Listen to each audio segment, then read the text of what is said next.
আসসালামু আলাইকুম এভরিওয়ান। কী অবস্থা সবার? আশা করি সবাই অনেক বেশি ভালো আছো। আলহামদুলিল্লাহ আমিও অনেক বেশি ভালো আছি। তো অনেক দিন পর আবার নতুন আরেকটা চ্যাপ্টার নিয়ে চলে এসেছি তোমাদের সামনে। এটা হচ্ছে এসএসসি ফিজিক্স চ্যাপ্টার 6। তো আমরা বেসিক্যালি এই চ্যাপ্টারে তাপ নিয়ে পড়াশোনা করব। তো বেশি কথা বলবো না, চলো শুরু করি। অনেক দিন পর যেহেতু ক্লাস শুরু করলাম আবার। আচ্ছা, তো চ্যাপ্টারের শুরুতেই যেহেতু চ্যাপ্টারের নামই হচ্ছে বস্তুর উপর তাপের প্রভাব, তাহলে আমাদেরকে প্রথমে তাপ নিয়ে জানতে হবে, তাই না? ওকে, চলো তাপ নিয়ে একটু জেনে নিই। তাপ জিনিসটা কি? তাপ জিনিসটা কি ওইটা বিস্তারিত এক্সপ্লেন করার আগে আমি তোমাকে একটা চ্যাপ্টারের রেফারেন্স দেব, সেটা হচ্ছে কাজ, ক্ষমতা, শক্তি। কাজ, ক্ষমতা ও শক্তি। তো মনে কি আছে, কাজ, ক্ষমতা ও শক্তি চ্যাপ্টারে আমরা শক্তির 9টা সাধারণ রূপ দেখছিলাম। শব্দ শক্তি, যান্ত্রিক শক্তি, তাপ শক্তি, আলোক শক্তি, নিউক্লিয় শক্তি, রাসায়নিক শক্তি, চুম্বক শক্তি, বিদ্যুৎ শক্তি অ্যান্ড আরেকটা কী যেন ছিল আমার ঠিক খেয়াল নেই। বাট ওই শক্তির 9টা রূপের মাঝে তাপ শক্তি কিন্তু একটা প্রকারভেদ ছিল। তার মানে তাপ যে এক প্রকার শক্তি, এই জিনিসটা তোমরা অলরেডি জানো। তাহলে তাপ জিনিসটা আসলে কি? তাপ হচ্ছে এক প্রকার শক্তি। এখন এই শক্তিটা কোথা থেকে আসে অ্যাকচুয়ালি? কোনো আইডিয়া আছে? আচ্ছা, কোনো সমস্যা নেই। তো আমি যদি মোটা দাগে বলি তাহলে এই তাপ শক্তি বা তাপ জিনিসটা মূলত পদার্থের অণু পরমাণুগুলোর গতিশক্তি ব্যতীত আর কিছুই না। এটা কি বললাম আমি?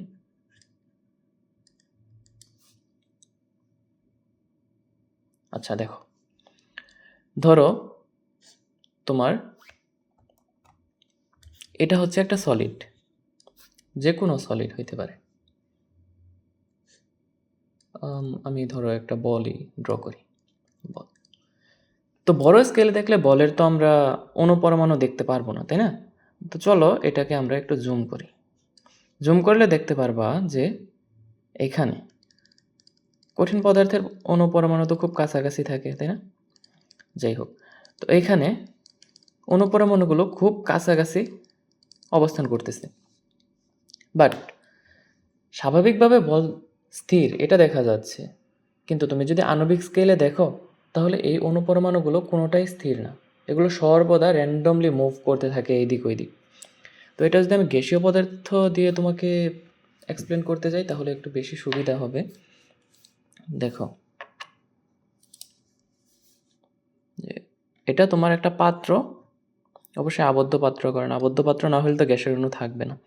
অ্যান্ড এখানে গ্যাসীয় পদার্থের মলিকিউলগুলো আছে। তো এই গ্যাসীয় পদার্থের মলিকিউলগুলো কী করবে? অলওয়েজ র্যান্ডমলি বিভিন্ন ডিরেকশনে চলতে থাকবে। ধরো এটা এইদিকে যাচ্ছে, এটা এইদিকে যাচ্ছে, মানে কোনো ঠিক ঠিকানা নেই। এটা এইদিকে যাচ্ছে, নিজেদের মতো র্যান্ডমলি মুভ করতেছে। এখন র্যান্ডমলি মুভ করতে থাকলে যদি অণুপরমাণুর সংখ্যা অসংখ্য হয় তাহলে একটা আরেকটার সাথে কলিশন করবে, অণুপরমাণু সংঘর্ষ করবে না? এখন অণুপরমাণু যদি সংঘর্ষ করে তাহলে তাদের সংঘর্ষের ফলে, আই রিপিট, তাদের সংঘর্ষের ফলে তাদের মাঝে এক ধরনের হিট জেনারেট হবে, যেটাকে আমরা মূলত তাপ শক্তি বলতেছি। তাহলে তাপকে যদি আরেকটু ক্লিয়ারলি বলি তাহলে এটা গতিশক্তি বলবো না, আমি এটাকে বলবো হচ্ছে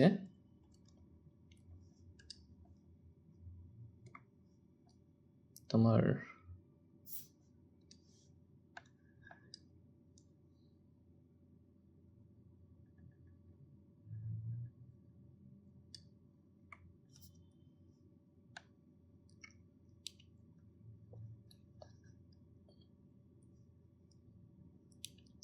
কাজ করতেছে না কেন? অনেকদিন যাবৎ ক্লাস নেই না, তো ফাংশনালিটিও ভুলে যাইতেছি মনে হয়। তো তাপকে আমরা বলতে পারি হচ্ছে তোমার অণুপরমাণুর গতিশক্তির ফল। গতিশক্তির কারণে মূলত তাপ উৎপন্ন হয়। ওকে, তাপ নিয়ে এতটুকুই এনাফ। তবে তাপ নিয়ে আরও কিছু হিস্ট্রিক্যাল কথাবার্তা আছে, যেটা তোমাদের আগের সিলেবাসে ছিল। ওইখানে বলা হয়েছিল কি, যে তাপ হচ্ছে তরল বা বায়বীয় পদার্থ বা এরকম কিছু একটা, যেটা ক্যালোরিক নামক কণার আদান প্রদানের কারণে হয়। বাট ওগুলো আমরা বাদ দিই, কারণ ওগুলো এখন আপাতত ভ্যালিড না, ওগুলো ইনভ্যালিড কথাবার্তা। ওকে, তো তাপ হচ্ছে গতিশক্তির ফল, এটা তো আমরা জানলাম, তাই না? এবার আমি যদি কিছু ফান্ডামেন্টাল জিনিসপত্র জিজ্ঞেস করি তোমাদেরকে, তাপের একক কি হবে? বলতে পারবা? তাপের একক কি হবে? বলতে পারা তো উচিত, তাই না?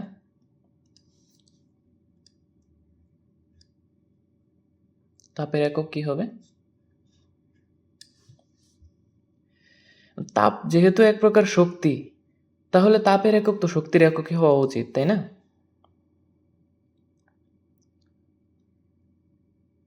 এক্স্যাক্টলি তাই। তাপের একক অ্যাকচুয়ালি শক্তির এককই। এককটা হচ্ছে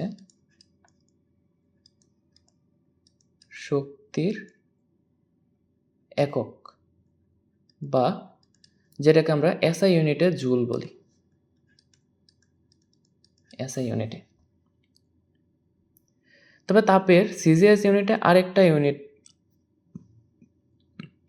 ইউনিট আছে, সেটা হচ্ছে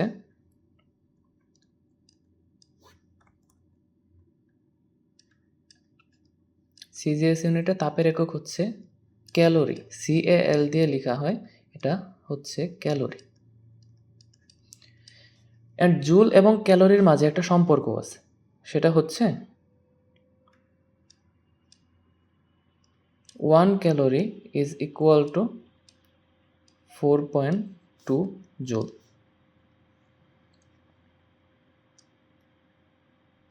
ওকে,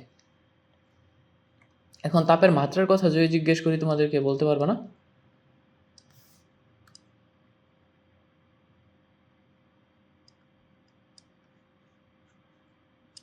তাপের মাত্রা কি হবে? শক্তির মাত্রাই। শক্তির মাত্রা। আর শক্তির মাত্রাটা কি ছিল? mL² T inverse 2, right? এটাই তো ছিল, তাই না? ওকে, তো এবার চলো, তাপ নিয়ে আমরা অনেক কিছু জানলাম। তাপ নিয়ে এতটুকু আপাতত জানা লাগবে। এর বাইরে যা কিছু লাগে ওগুলা ম্যাথ করতে করতে চলে আসবে আমাদের কনসেপ্ট। ওকে, এবার পরের টপিক, যেটা হচ্ছে তাপমাত্রা। আমরা বেসিকলি প্রথম দিকে অনেকেই তাপ এবং তাপমাত্রা এই দুইটা টপিক নিয়ে একটু গুলিয়ে ফেলি, মানে দুইটাকে অলমোস্ট সিমিলার বলার ট্রাই করি, অথবা সিমিলার না বললেও আমরা অন্তত এটা বোঝানোর ট্রাই করি যে যার মাঝে তাপ বেশি থাকবে তার তাপমাত্রা বেশি। এটা খুবই কমন একটা মিসকনসেপশন। সো মিসকনসেপশন থাকাটা ইনভ্যালিড কিছু না, বাট সেই মিসকনসেপশনটা শুধরে না নেওয়াটাই অনেকটা ইললজিক্যাল আসলে। তাপমাত্রাকে আমি যদি মোটা দাগে বলি, তাহলে এটা হবে, সহজ কথায় যদি বলি তাহলে তাপের লেভেল। ওকে, একদম সহজে যদি বলি তাহলে সেটা হচ্ছে তাপের লেভেল। এখন এটাকে তুমি পানির লেভেলের সাথেও কম্পেয়ার করতে পারো, ওইটা আমি পরে বলতেছি। বাট প্রথমে থিওরিটিক্যাল কিছু কথাবার্তা বলে নিই। হ্যাঁ, তাপমাত্রাকে বলা হয় হচ্ছে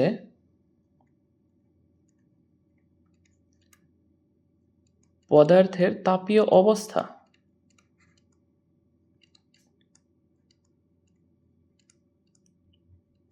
তাপমাত্রাকে পদার্থের তাপীয় অবস্থা বলা হয় এবং এই তাপমাত্রা নির্ধারণ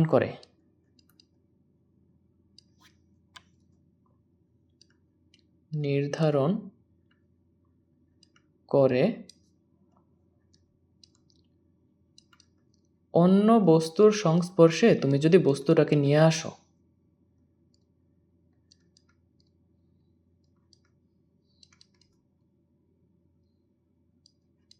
বস্তুকে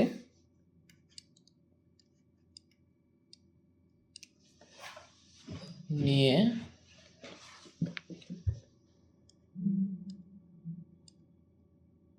আসলে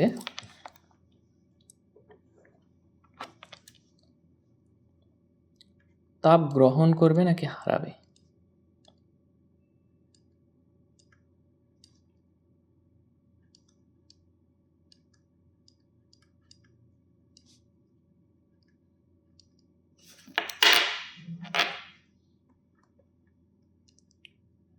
তাপ গ্রহণ করবে নাকি হারাবে? কি বললাম? যদি বুঝে থাকো তাহলে তো বুঝলে, না বুঝলে সমস্যা নেই, আমি এক্সপ্লেন করতেছি। কি বললাম আবার দেখো, তাপমাত্রা হচ্ছে পদার্থের তাপীয় অবস্থা। ওকে, আই রিপিট, তাপীয় অবস্থা, এটা ইম্পর্ট্যান্ট একটা কথা। তো এই তাপমাত্রা পদার্থের তাপীয় অবস্থা, যা নির্ধারণ করে ওই বস্তুটাকে অন্য আরেকটা বস্তুর সংস্পর্শে যদি নিয়ে আসো, তাহলে সেটি তাপ হারাবে নাকি গ্রহণ করবে। দেখো, ধরো তোমার কাছে পানির ট্যাঙ্ক দিয়ে উদাহরণটা দেই। লেটস সে তোমার কাছে হচ্ছে 2টা পানির ট্যাঙ্ক আছে, একটা কম্পারেটিভলি চিকন অ্যান্ড আরেকটা হচ্ছে একটু মোটা, এরকম। এখন কি করলা তুমি? এখন তুমি যেটা করলা সেটা হচ্ছে এই ট্যাঙ্কারটা একটা ছিদ্র করে দিলা। আচ্ছা, ওইভাবে ড্র করলে ভালো হইতো, এক্সট্রিমলি সরি, প্যারা নেই, ওইভাবেই ড্র করি। ধরো তোমার কাছে হচ্ছে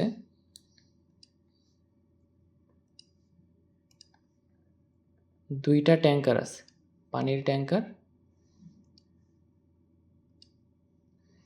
অ্যান্ড এই দুইটার মাঝে একটা হবে চিকন আর একটা হবে মোটা, অ্যান্ড চিকন এবং মোটা এই ট্যাঙ্কার দুটি তৃতীয় আর একটি নল দিয়ে ধরো লেটস সে এখানে কানেক্টেড। তো আমি এখানে কানেক্ট করে দিয়েছি দুইটাকে, কানেক্ট করলাম, ফাইন।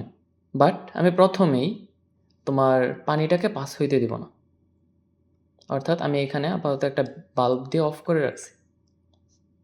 অফ করার পর এইটাকে আমি একদম উপরের লেভেল পর্যন্ত ফিল আপ করছি, এরকমভাবে। বাট এইটাকে আমি ফিল আপ করছি একটু কম, মানে একটু কম উচ্চতা পর্যন্ত, ধরো এই পর্যন্ত।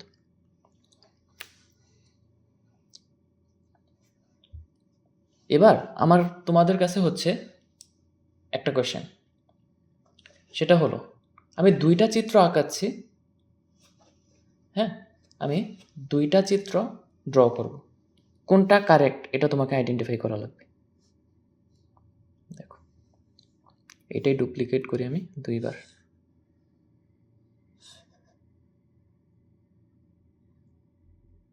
ওকে ওকে, এটা ধরো চিত্র এ, যখন আমি ভালভ ওপেন করি নাই। এটা চিত্র বি, এটা চিত্র সি,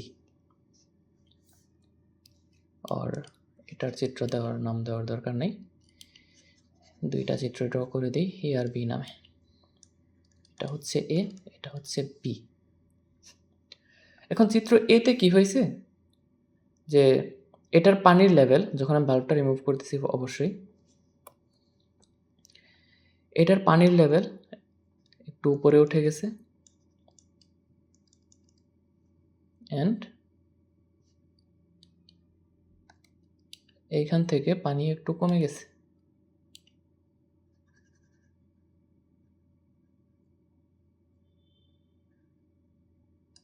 ওকে, কেস কি এটা হবে, নাকি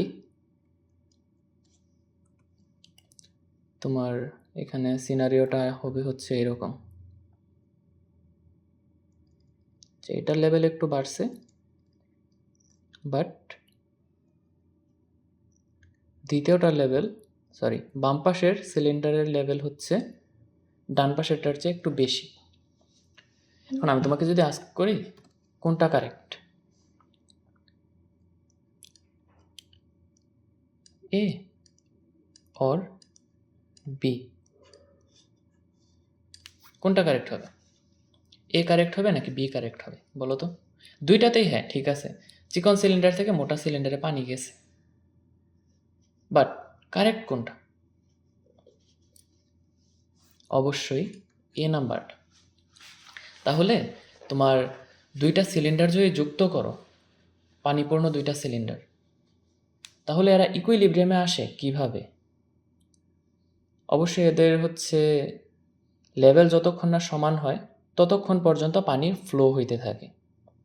অর্থাৎ তোমার যখন আমি ভালভটা ওপেন করে দিচ্ছি তখন প্রথম সিলিন্ডার থেকে পানি দ্বিতীয় সিলিন্ডারে যাচ্ছে, রাইট? দ্বিতীয় সিলিন্ডারে কিন্তু যাচ্ছে, অ্যান্ড যখন সাম্যাবস্থায় চলে আসলো দেখো, তখন তুমি পানির পরিমাণ যদি চিন্তা করো তাহলে বড় সিলিন্ডারে পানির পরিমাণ বেশি আছে, ছোট সিলিন্ডারে পানির পরিমাণ কম আছে, বাট তবুও ছোট সিলিন্ডার থেকেই কিন্তু বড় সিলিন্ডারে পানি গেছে যতক্ষণ না তাদের লেভেল সমান হয়েছে। তার মানে অ্যাকচুয়ালি পানির ফ্লোটা ডিপেন্ড করে পানির অ্যামাউন্টের উপর নাকি পানির লেভেলের উপর? পানির অ্যামাউন্টের উপর, সরি পানির লেভেলের উপর। একদম এক্স্যাক্টলি সেম কাহিনীটাই ঘটে তাপ এবং তাপমাত্রার ক্ষেত্রে। তুমি পানির লেভেলকে যদি তাপমাত্রা এবং পানির অ্যামাউন্টকে যদি তাপ হিসেবে চিন্তা করো, তাহলে তোমার যে জায়গায় তাপমাত্রা বেশি থাকবে ওই জায়গা থেকে তাপ কম তাপমাত্রা যেখানে সেই দিকে যাবে। বোঝা গেল? এটার আমি তোমাকে মানে বুঝতে পারো এরকম একটা উদাহরণ দিচ্ছি।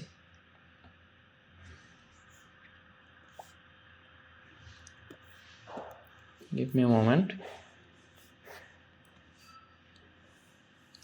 সবগুলো একটু মুছে দেই। ওকে, এটার উদাহরণ হিসেবে দেওয়া যায় যে তোমার ধরো একটা পাত্র আছে,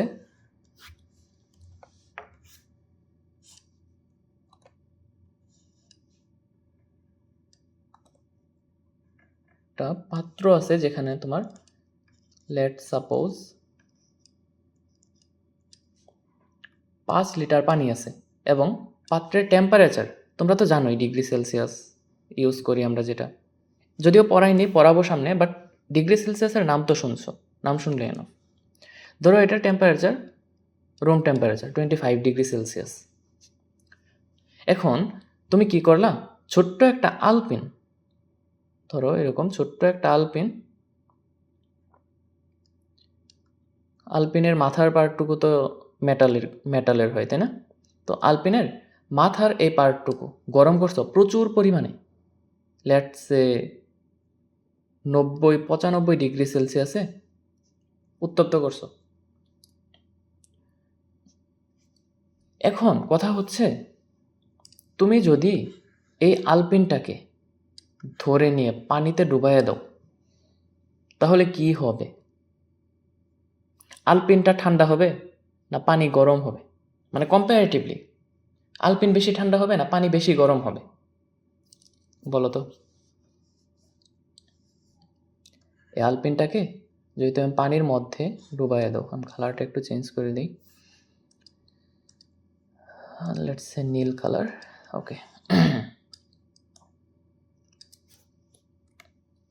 কিছুক্ষণের মধ্যেই, হ্যাঁ, কিছুক্ষণের মধ্যেই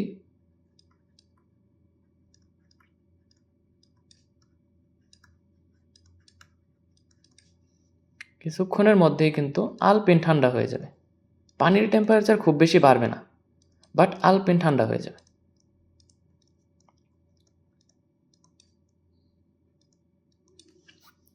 এখন আমার কথা হচ্ছে, বেশি পরিমাণ পানির ভিতরে তাপশক্তি বেশি, না আলপিনের ছোট্ট একটু মেটালিক পার্ট যেখানে, ওইখানে তাপশক্তি বেশি?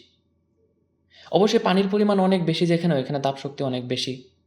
অ্যান্ড কম্পেয়ার টু আলপিনের ওই ছোট্ট সামনের সূচ বা মাথার পার্টটু।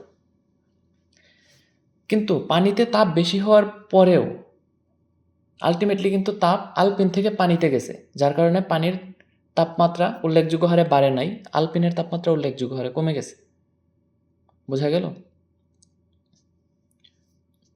তার মানে তোমার একটা বস্তু তাপ দিবে নাকি নিবে, এটা তার মধ্যকার তাপের অ্যামাউন্টের উপর ডিপেন্ড করে না। তাহলে কিসের উপর ডিপেন্ড করে? ডিপেন্ড করে হচ্ছে তার তাপের যে লেভেলটা সেটার উপরে, অর্থাৎ তাপমাত্রার উপরে। তাপ ও তাপমাত্রা নিয়ে ক্লিয়ার মোটামুটি আইডিয়া? আমি এখানে তোমার একটা টেবিল অ্যাড করে দিছি, এখান থেকে আমি আবার এক্সপ্লেন করতেছি। দেখো, তাপ জিনিসটা হচ্ছে এক প্রকার শক্তি। আই রিপিট, তাপ কিন্তু শক্তি, তাপমাত্রা শক্তি না, কিন্তু তাপমাত্রা হচ্ছে শক্তির একটা লেভেল। জাস্ট আমরা বোঝাইতে চাইতেছি যে ওই শক্তিটা ঠিক কোন লেভেলে আছে। ওকে, আচ্ছা, তো তাপমাত্রা হচ্ছে তাপীয় অবস্থা। এটা খুবই ইম্পর্ট্যান্ট একটা কথা। এটা তোমার কোশ্চেনের অ্যান্সার করার টাইমে অবশ্যই থাকা লাগবে সংজ্ঞার মধ্যে, যদি তাপমাত্রার সংজ্ঞাটা আসে। তাপীয় অবস্থা যা অন্য বস্তুর তাপীয় সংস্পর্শে আনলে এই তো তাপ গ্রহণ করবে না বর্জন করবে তা নির্ধারণ করে। একটু হাইলাইট করে দেই, সেটা হচ্ছে 1, তাপমাত্রা হচ্ছে বস্তুর তাপীয় অবস্থা। 2, এটা হচ্ছে তাপের প্রবাহ নির্দেশ করে, অর্থাৎ তাপের প্রবাহ ডিফাইন করে দেয়। তাপ অ্যাকচুয়ালি কোন বস্তু থেকে কোন বস্তুর দিকে যাবে, এটা হচ্ছে তাপমাত্রা ডিফাইন করে। ওকে, এবার 2 নম্বর পয়েন্টটা দেখো। তাপের প্রবাহ তাপমাত্রার পরিমাণের উপর তাপের পরিমাণের উপর নির্ভর করে না। দেখছো একটা কথা?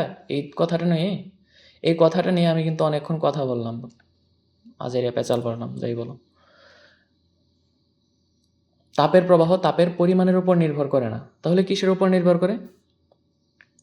তাপের প্রবাহটা নির্ভর করে হচ্ছে তাপমাত্রার উপরে। Be careful. এরপর তাপের পরিমাণের একক হচ্ছে জুল, এটা আমরা জানি কারণ শক্তির একক জুল। তাপমাত্রা পরিমাপের একক কেলভিন, এটা আপাতত জানার দরকার নেই, আমি বলবো, সমস্যা নেই। এরপর দুটি বস্তুর তাপমাত্রা এক হলেও তাপের পরিমাণ ভিন্ন হতে পারে। কিভাবে? এটা হইতে পারে যে ধরো একটা বস্তুতে পদার্থের পরিমাণ বেশি আছে আর একটা বস্তুতে পদার্থের পরিমাণ কম আছে। এখন পদার্থের পরিমাণ বেশি যেটাতে আছে ওইটাতে তাপের পরিমাণ বেশি হবে, আর যেটাতে পদার্থের পরিমাণ কম সেটাতে তাপের পরিমাণ কম হবে, বাট তাদের তাপমাত্রা সমান হইতে পারে। এটার উদাহরণ কিন্তু এই আলপিন এবং পানি।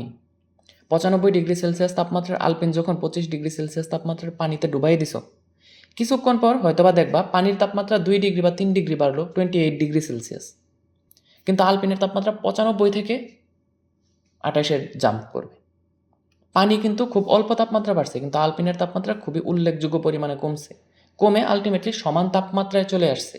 যখন সমান তাপমাত্রায় চলে আসলো পানি এবং আলপিন, তখনই আমরা কনক্লুড করে দিলাম যে অ্যাকচুয়ালি আলপিনটা ঠান্ডা হয়ে গেছে। বোঝা গেল? তাহলে দুইটি বস্তুর তাপমাত্রা এক হলেও, যেমনটা তাপীয় সাম্যাবস্থায় ঘটলো আলপিন ঠান্ডা হওয়ার পরে, তাদের তাপের পরিমাণ ভিন্ন হইতে পারে। আর 4 নম্বর পয়েন্টে তাপমাত্রায় কি বলা হয়েছে? দুইটি বস্তুতে তাপের পরিমাণ এক হলেও তাপমাত্রা ভিন্ন হতে পারে। এটাও হইতে পারে, জাস্ট আমি যেটা বললাম তার উল্টাটা। বোঝা গেল? ওকে, এরপর হচ্ছে তাপীয় ধর্মের ব্যবহার।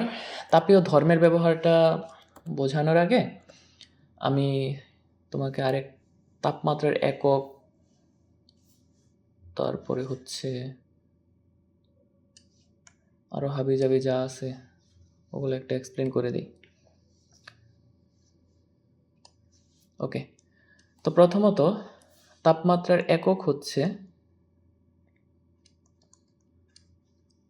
3টা প্রচলিত একক বিদ্যমান, মানে 3টা তোমাদের লাগবে আর কি, আরও আছে অবশ্যই। 3টা প্রচলিত একক বিদ্যমান, এগুলো হচ্ছে 1 নাম্বার কেলভিন, এটা হচ্ছে কেলভিন, এবং এই যে কেলভিন যে ইউনিটটা, এটাকেই এসআই ইউনিট হিসেবে ধরা হয়। 2 নাম্বার হচ্ছে ডিগ্রি সেলসিয়াস, বিজ্ঞানী সেলসিয়াসের নামানুসারে দেওয়া হয়েছে। এবং 3 নাম্বারটা হচ্ছে ডিগ্রি ফারেনহাইট। ডিগ্রি ফারেনহাইটের সাথেও তোমরা পরিচিত, কারণ জ্বর তো সবারই আসছে। ক্লাস এসএসসি পর্যন্ত, এসএসসিতে পড়ো, তাহলে বয়স তো অলমোস্ট 15-16 হবেই। 15-16 বছরে অ্যাটলিস্ট একবার না একবার জ্বর আসছে। তো জ্বর আসলে ডাক্তারের কাছে গেলে ডাক্তার যে থার্মোমিটার দিয়ে তোমার তাপমাত্রাটা মেপে তোমাকে বলে যে তোমার জ্বর এত ডিগ্রি, ওই ডিগ্রিটা অ্যাকচুয়ালি কি, কোন এককে ডিগ্রি জানো? ওই ডিগ্রিটা হচ্ছে ডিগ্রি ফারেনহাইট ইউনিটের ডিগ্রি। তো নর্মালি তোমার শরীরে 98.4 ডিগ্রি ফারেনহাইটের মতো টেম্পারেচার থাকে। তো আমি ছোটোবেলায় খুবই অবাক হয়ে যেতাম যে পরিবেশের তাপমাত্রা শুনি 28 ডিগ্রি, 29 ডিগ্রি, আবার আমার শরীরের তাপমাত্রা শুনি আবার 98 ডিগ্রি। তাহলে তো আমি অনেক উত্তপ্ত, আমার তাপমাত্রা তো অনেক বেশি, কিন্তু তবুও পুড়ে যাচ্ছে না কেন? তখন একদিন আব্বু আমাকে বলছে যে কাহিনী আসলে এটা, পরিবেশের তাপমাত্রার যে ডিগ্রিটা বলি ওইটা সাধারণত বলি আমরা সেলসিয়াস এককে ডিগ্রি, আর ডাক্তার যেটা বলে ওইটা হচ্ছে ফারেনহাইট এককে ডিগ্রি। তো এটা নিয়ে আমরা বিস্তারিত পড়াশোনা করবো, প্যারা নাই। তবে তার আগে আমি কিছু থিওরিটিক্যাল জিনিসপত্র বলে রাখি। সেটা হচ্ছে আই থিঙ্ক আলাদা স্লাইডে লেখাটাই বেটার হবে। সেটা হচ্ছে 1 নাম্বার ত্রৈধবিন্দু। 1 নম্বরে যেটা আসবে সেটা হচ্ছে ত্রৈধবিন্দু বা ট্রিপল পয়েন্ট।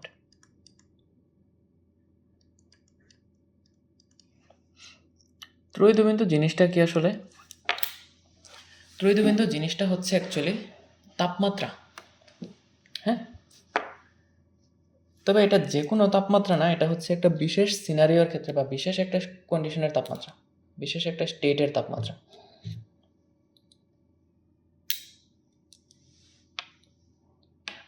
সে বিশেষ স্টেটটা কি? বিশেষ স্টেটটা হচ্ছে তোমার ম্যাটার টু ম্যাটার ভ্যারি করে। আসলে বিশেষ স্টেটটা বলতে এখানে বোঝানো হয়েছে যে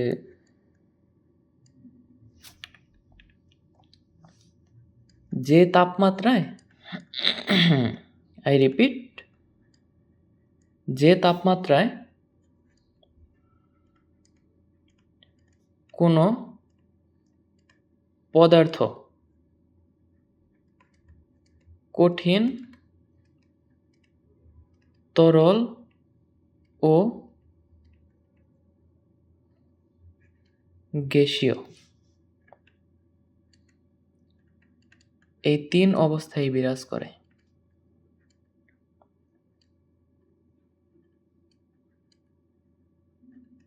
এই 3 অবস্থায়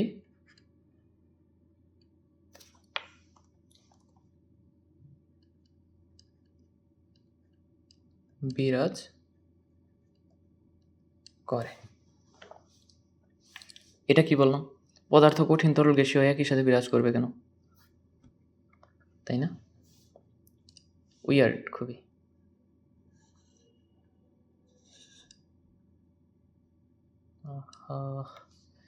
সিলেকশনে ভালো ঝামেলা হয়ে যাচ্ছে আজকে। এটা কিভাবে কপি করব?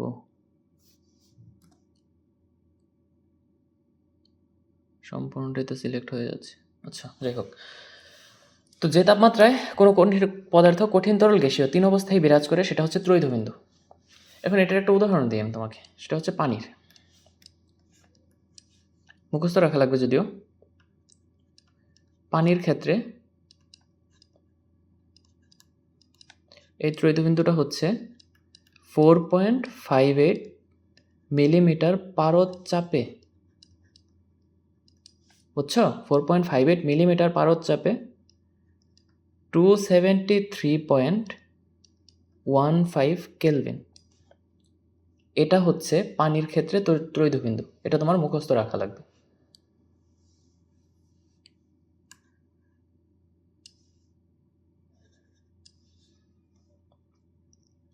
এখন এটা দ্বারা আসলে কি বোঝানো হয়?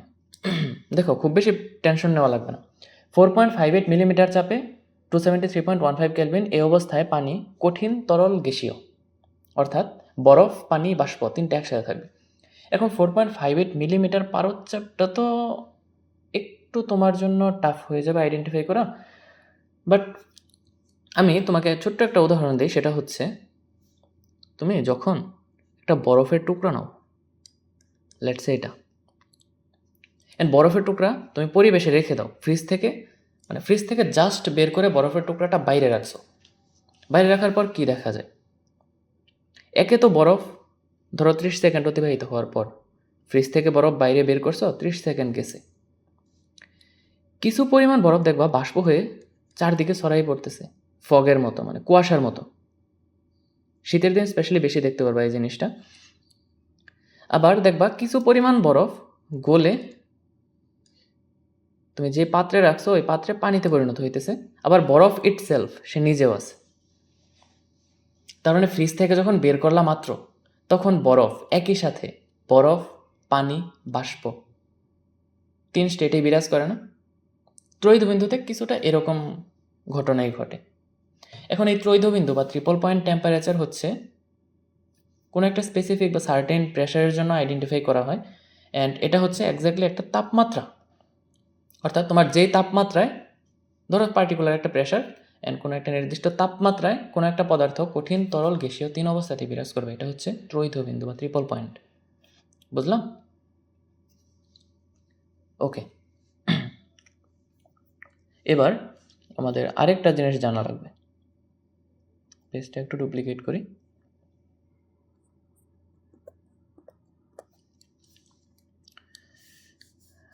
সেটা হচ্ছে,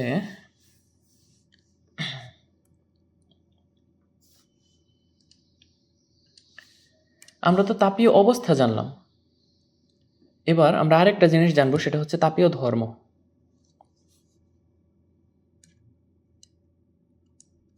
তাপীয় না, অ্যাকচুয়ালি তাপমাত্রিক ধর্ম।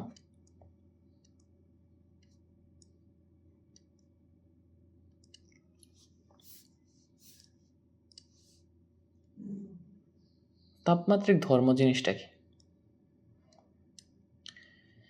ধর্ম কথাটা দ্বারা অ্যাকচুয়ালি কি বোঝানো হয়? ধর্মের ইংলিশ হচ্ছে প্রপার্টি, তাই না? ধর্মের ইংলিশ যদি প্রপার্টি হয়, তাহলে তাপমাত্রিক ধর্ম দ্বারা কমন সেন্স অ্যাপ্লাই করে বলো কি হইতে পারে?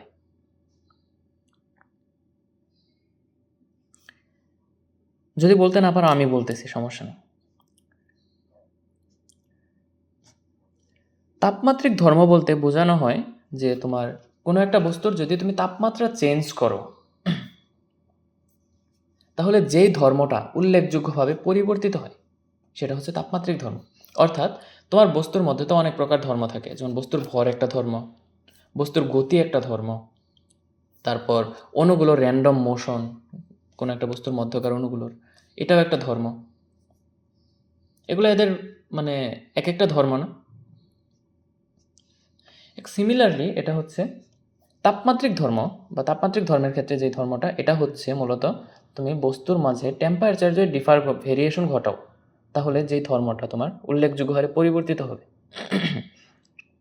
এখন এটার উদাহরণ হিসেবে আমি তোমাকে একটা জিনিস বলতে পারি, সেটা হচ্ছে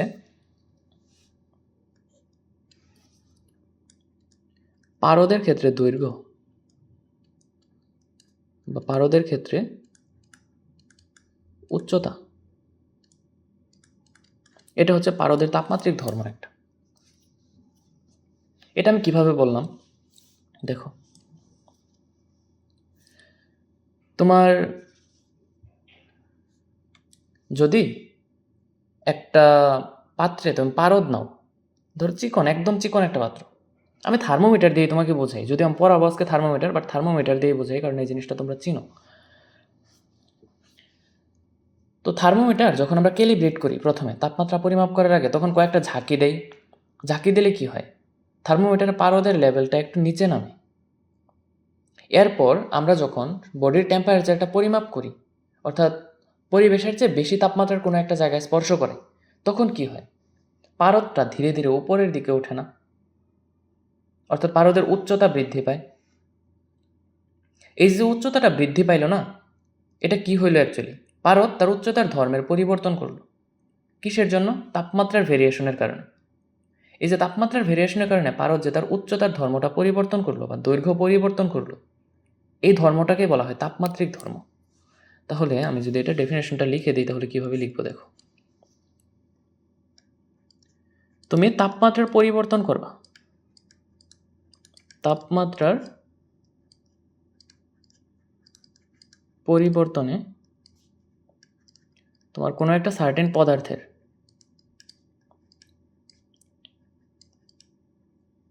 যে ধর্মের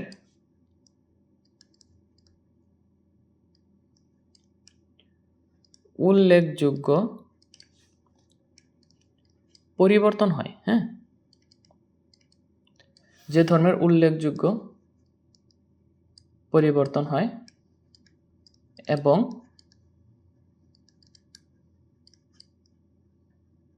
যে পরিবর্তন মনে করো লক্ষ্য করে তাপমাত্রা নির্ণয় করা যায়।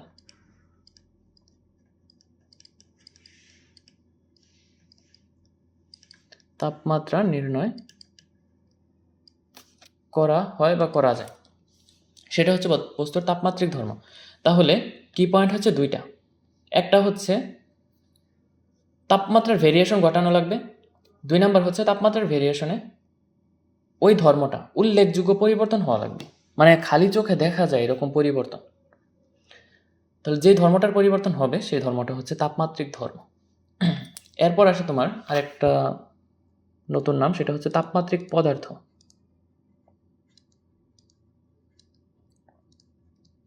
তাপমাত্রিক পদার্থ জিনিসটা কি আবার, তাপমাত্রিক পদার্থ নাম দেখে ভয় পাওয়ার দরকার নেই, এটা হচ্ছে তোমার যে বস্তুর তাপমাত্রিক ধর্ম আমরা পরিবর্তন করব, বা যে বস্তুর তাপমাত্রিক ধর্মের পরিবর্তন আমরা অবজার্ভ করব।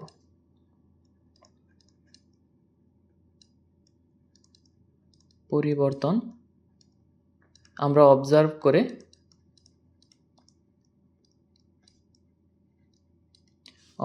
তাপমাত্রা নির্ণয় করব।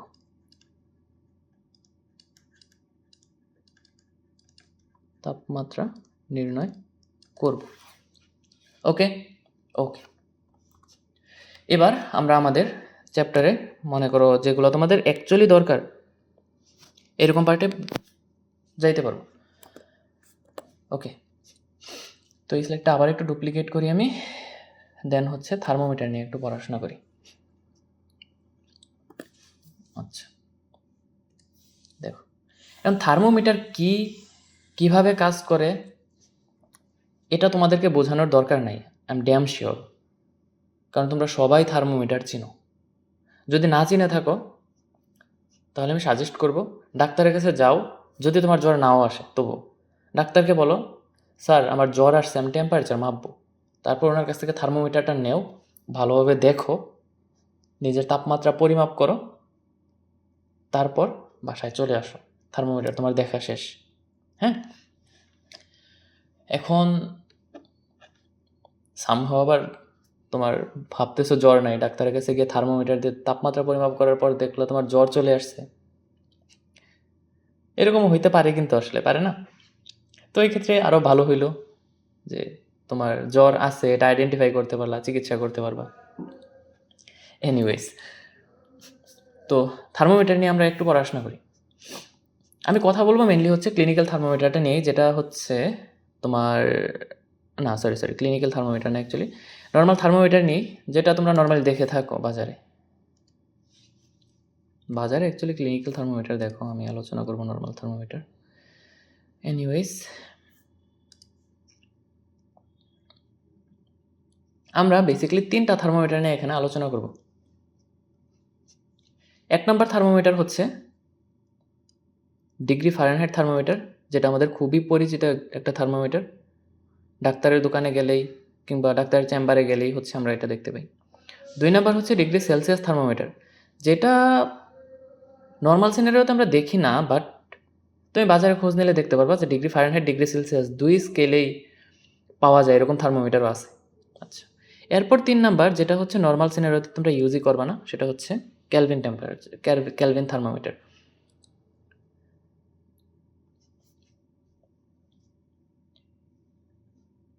এখন এই যে 3টা থার্মোমিটার না, এই 3টা থার্মোমিটারের যদি আমি বেসিক হার্ডওয়্যার প্রপার্টি বলি, মানে হাতে নিলে যেটা দেখবা সেটা হচ্ছে সব সেম। সব মানে একদম সব সেম, বুঝছো তো?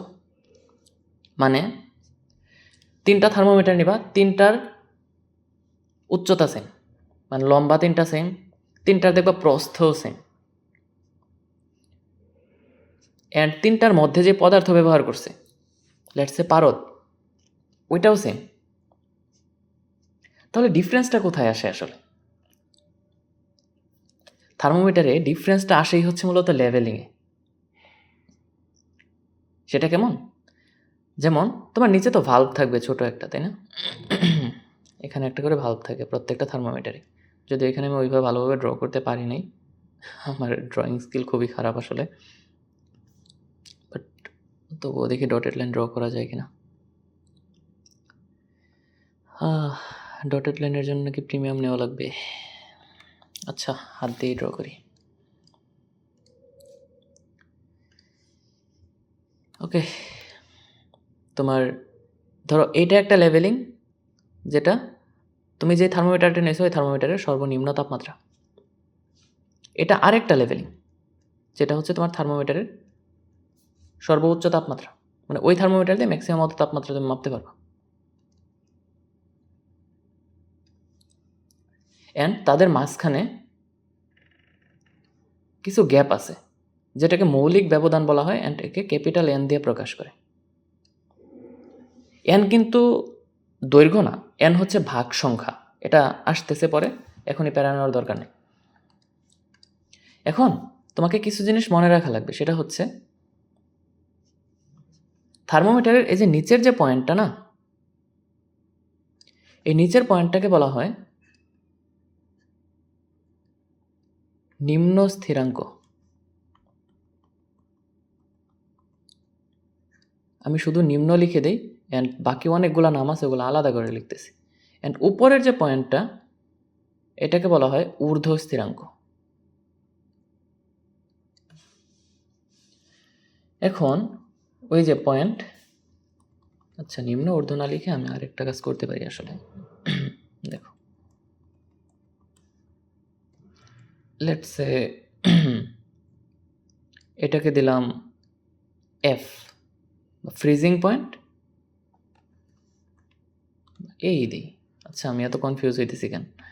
এটাকে ধরো দিলাম বি, নাকি না এটাকে এস দিই। ছি ছি ছি ছি, কি কনফিউজ হচ্ছি।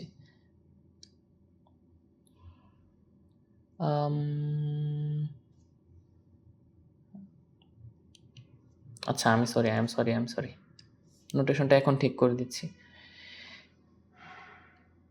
এটা হচ্ছে ধরো এম, এটাকে দিলাম বি। ওকে, এখন ঠিক আছে, মেল্টিং পয়েন্ট আর বয়লিং পয়েন্ট। ওকে ওকে, এখন এম দ্বারা আমি কি বোঝাইছি? এমকে বলা হয় নিম্ন স্থিরাঙ্ক। অনেকগুলো নাম আছে, নামগুলো একটু মনে রাখা লাগবে তোমার। এমকে নিম্ন স্থির বিন্দুও বলে,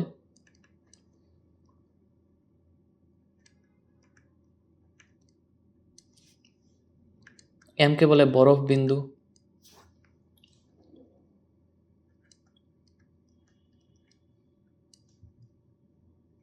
অ্যান্ড এমকে ইংলিশে বলে হচ্ছে ফ্রিজিং পয়েন্ট বা মেল্টিং পয়েন্ট। এবার বি, বি কি হবে? জাস্ট নিম্নর জায়গায় উচ্চ স্থিরাঙ্ক, উচ্চ স্থিরাঙ্ক কিংবা উচ্চ স্থির বিন্দু কিংবা এইখানে হবে বাষ্প বিন্দু। আর ইংলিশে যদি বলতে যাও তাহলে সেটা হবে বয়লিং পয়েন্ট বা স্টিম পয়েন্ট। ওকে, নামটা জানা হলো আমাদের, তাই না? এখন বরফ বিন্দু, নিম্ন স্থিরাঙ্ক, নিম্ন স্থির বিন্দু না, এগুলোর মাঝে একটা নাম তো বরফ বিন্দু, তাই না? বরফ বিন্দু যেহেতু, তার মানে অবশ্যই এই টেম্পারেচারটাকে বরফের সাথে রিলেভেন্ট কোনো একটা টেম্পারেচার দিয়ে ব্যাখ্যা করা লাগে। এই জন্য দেখা যায়, আমরা জানি পানি 0 ডিগ্রি সেলসিয়াসে বরফে পরিণত হয় এবং বরফ 0 ডিগ্রি সেলসিয়াসে পানিতে পরিণত হয়। এই জন্য বরফ বিন্দুর তাপমাত্রাকে 0 ডিগ্রি সেলসিয়াস হিসাবে আইডেন্টিফাই করা হয় এবং ওই 0 ডিগ্রি সেলসিয়াসকে ফারেনহাইট স্কেলে বলা হয় 32 ডিগ্রি ফারেনহাইট। এগুলো মুখস্থ মান, বুঝছো? মুখস্থ করা লাগবে। সিমিলারলি কেলভিন স্কেলে 0 ডিগ্রিকে বলা হয় 273.15 কেলভিন। এটা একটা পয়েন্ট যেটা হচ্ছে উপর থেকে ডিসাইডেড, মানে যারা থার্মোমিটার বানাইছেন এটা ধরে নিয়েছেন। এরপর বাষ্পবিন্দু, পানি ফুটে কত ডিগ্রি সেলসিয়াসে? 100 ডিগ্রি সেলসিয়াসে না? এই জন্য বাষ্পবিন্দুকে 100 ডিগ্রি সেলসিয়াস ধরা হয়েছে।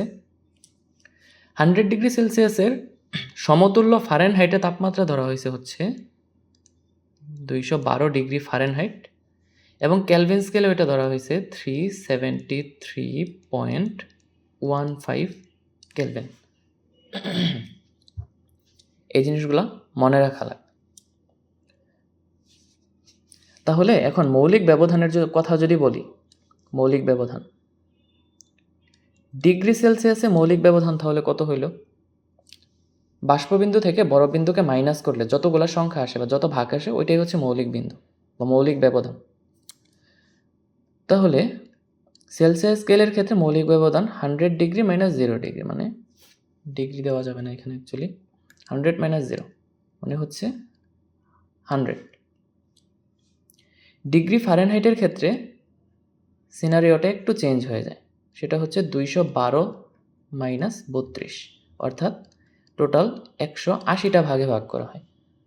আর কেলভিনের ক্ষেত্রে 373.15 মাইনাস 273.15, অর্থাৎ 100টা ছোট ছোট ঘরে ভাগ করা হয়। ওকে, এখন আমি যদি বলি এম এবং বি, মেল্টিং পয়েন্ট এবং বয়েলিং পয়েন্টের মধ্যবর্তী ডিস্টেন্স কার বেশি? আই রিপিট, মধ্যবর্তী পয়েন্টের ডিস্টেন্স কার বেশি? অ্যান্সার হবে সবার সেম। এম এবং বি এর মধ্যবর্তী দৈর্ঘ্য কিন্তু সেম, বাট এম এবং বি এর মাঝখানের ভাগ সংখ্যা এক এক থার্মোমিটারে এক এক রকম। ফারেনহাইট থার্মোমিটারে 180টা ভাগে ভাগ করা হয় এম বিকে, বুঝছো? এই পার্টটুকুকে 180টা ভাগে ভাগ করা হয় ফারেনহাইট স্কেলে। সিমিলারলি এই সমান পরিমাণ দৈর্ঘ্যকেই সেলসিয়াস স্কেলে ভাগ করা হবে হচ্ছে 100 সমান ভাগে, 100টা সমান ভাগে। কেলভিন স্কেলেও সিমিলারলি 100টা সমান ভাগে ওই দূরত্বকে ভাগ করা হবে। সো তাদের মধ্যবর্তী ডিস্টেন্স সেম, বাট তোমার হচ্ছে পার ইউনিট বা পার ডিগ্রিতে ডিস্টেন্স হচ্ছে ডিফারেন্ট। যেমন তোমার ধরো যদি এমবি এর ভ্যালু লেটস সে 100 সেন্টিমিটার যদি হয়, তাহলে ডিগ্রি সেলসিয়াস স্কেলে প্রতি ঘরের মান হবে 1 সেন্টিমিটার। ওকে, কিন্তু ডিগ্রি ফারেনহাইট স্কেলে প্রতি ঘরের, আই রিপিট, প্রতি ঘর মানে প্রতি ডিগ্রির মান হবে 100 ডিভাইডেড বাই 180, কারণ এর ভাগ সংখ্যা বেশি। বোঝা গেল? ওকে, বোঝা গেল তো হইলেই। এবার দেখো থার্মোমিটারগুলা লিনিয়ার। আই রিপিট, থার্মোমিটারগুলো হচ্ছে লিনিয়ার বা সরল রেখি। ফারেনহাইট স্কেলে যতটুকু বাড়ে সেলসিয়াস স্কেলে ঠিক ততটুকুই বাড়বে যদি পারদই ব্যবহার করি বা সেম ম্যাটার ব্যবহার করি। যদি তাই হয় তাহলে তোমার তিনটা থার্মোমিটারের তিনটা স্কেলের মাঝে একটা সাধারণ সম্পর্ক নিয়ে আসা যায় ঢালের কনসেপ্ট ব্যবহার করে। আমি ঠিক জানি না তোমরা উচ্চতর গণিত অধ্যায়ে স্থানাঙ্ক জ্যামিতি পড়ছো কিনা। যদি পড়ে না থাকো আলাদা করে পড়ার দরকার নাই, আমি তোমাকে একটু এক্সপ্লেন করে দিচ্ছি হালকা পাতলা। দেখো, তোমার এটা যদি একটা সরল রেখা হয়, হ্যাঁ, সরল রেখা তো চিনি, একটা সোজা লাইন, তাহলে এই সরল রেখার তোমার দুইটা বিন্দু যদি নাও, তিনটা বিন্দু যদি নাও, লেটস সে দুইটা বিন্দু, তিনটা বিন্দু, এবং এদেরকে এইভাবে কানেক্ট করে মধ্যবর্তী কোণ নির্ণয় করো। এই কোণটা ধরো এটা θ1, এটা θ2। বোঝা গেল? একটা নির্দিষ্ট সরলরেখা এবং সরলরেখার মাঝে তুমি দুইটা সমকোণী ত্রিভুজ ড্র করবা, অ্যান্ড ওই সমকোণী ত্রিভুজের কোণের মানটা বের করবা। এখন এই ক্ষেত্রে একটা নির্দিষ্ট সরলরেখার ক্ষেত্রে কোণের ভ্যালু হবে সমান। এখন কোণের ভ্যালু যদি সমান হয়, অ্যান্ড তোমার তিনটা বিন্দু ধরো এ বি, এই বিন্দু হচ্ছে সি ডি, অ্যান্ড এই বিন্দু হচ্ছে ই এফ, তিনটা বিন্দু, হ্যাঁ তিনটা বিন্দু যদি ধরো। এখন ত্রিকোণমিতিতে পড়ছো না ট্যান থিটার ফর্মুলাটা, θ1 আর θ2 যদি সমান হয় তাহলে ট্যান θ1 আর ট্যান θ2 সমান হবে। তুমি চাইলে এগুলো ইগনোর করতে পারো, আমি লাস্টে ফর্মুলা লিখে দিব, বাট যদি ইচ্ছা হয় তাহলে দেখো, মানে মেন কনসেপ্টটা কোথা থেকে আসছে আমি ওইটা বুঝাইতেছি। ট্যান θ1 ইকুয়াল ট্যান θ2 হবে। এখন ট্যান থিটা ইকুয়াল আবার আমরা কি জানি, ট্যান থিটা ইকুয়াল, এটা যদি থিটা হয় তাহলে এটা হবে অবশ্যই লম্ব, এটা হবে ভূমি, এটা হবে অতিভুজ, তাই না? আর ট্যান থিটার ফর্মুলা হচ্ছে লম্ব ডিভাইডেড বাই ভূমি, রাইট? এখন লম্ব ডিভাইডেড বাই ভূমি যদি হয়, এই ত্রিভুজের ক্ষেত্রে লম্বর মান কতটুক? এইটুক, তাই না? এখন এইটুকুর মান কত?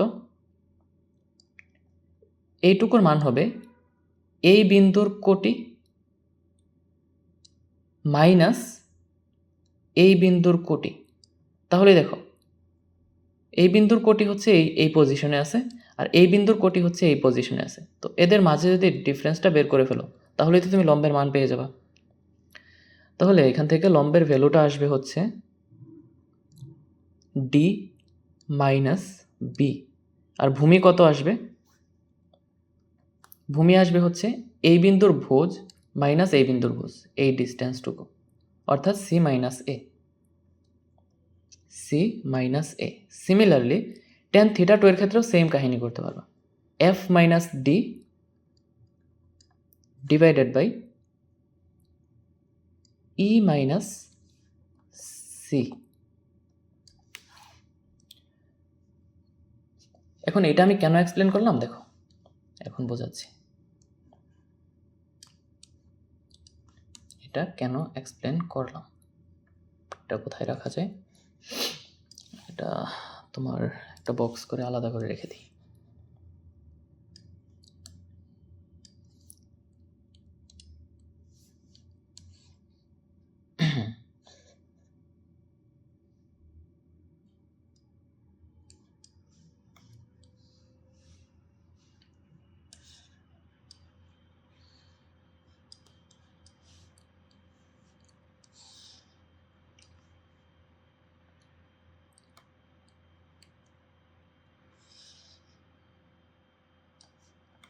আচ্ছা, মনে হয় একটু বেশি টাইম ওয়েস্ট করতেছি আজকে, তাই না?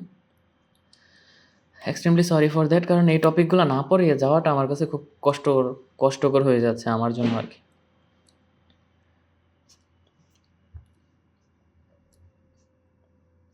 আচ্ছা দেখো, আমি শর্টলি এক্সপ্লেন করি। এখন দেখো, আমরা তিনটা আরবিটারি পয়েন্ট নিছিলাম, একটা দুইটা তিনটা, তাই না? একটা সরলরেখার ভিতর থেকে। এখন থার্মোমিটারকেও তুমি সরলরেখা হিসেবে কনসিডার করতে পারো, কারণ এদের মাঝে লিনিয়ার রিলেশনশিপ আছে। তো যদি হয় তাহলে এই বিন্দু একটা বিন্দু আছে তোমার, এটা আরেকটা বিন্দু আছে, তুমি আরেকটা বিন্দু নাও, ধরো এখানে, যদি নাও, ধরো এখানে একটা বিন্দু নিলাম আমি, এটা কোন বিন্দু? এটা হচ্ছে সেই বিন্দু যেই বিন্দুর তাপমাত্রা আমরা নির্ণয় করতে চাচ্ছি বস্তুর।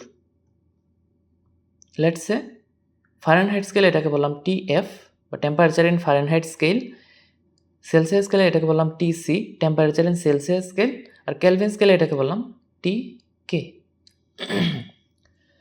এখন থার্মোমিটারগুলো লিনিয়ার রিলেশনশিপ মেনটেন করে চলে। এটার কথার মানে হচ্ছে তুমি যে কোনো দুইটা থার্মোমিটার যদি নেও, হ্যাঁ, দুইটা থার্মোমিটার নেও, এদের তাপমাত্রা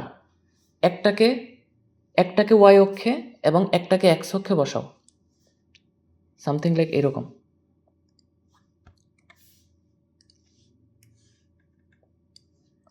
সরি,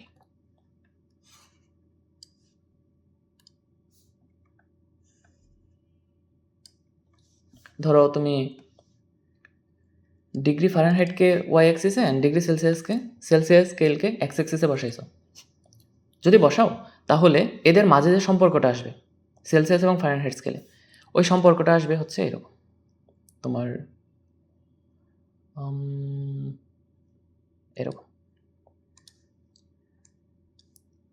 বুঝছো? সেই ইন্টারেস্টিং না? যদি বুঝে থাকো তাহলে এখন তো চলো আমি একটু দ্রুত আগে। তো এই পয়েন্টটা কত? এই পয়েন্টটা হচ্ছে এখানে সেলসিয়াস স্কেলে তাপমাত্রার মান 0, আর সেলসিয়াস স্কেলে যখন 0 হয়, সেলসিয়াস স্কেলে যখন 0 হয় তখন ফারেনহাইট স্কেলে ওটার মান হয় 32। তাহলে 0,32।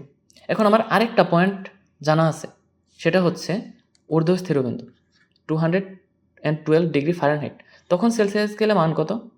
100।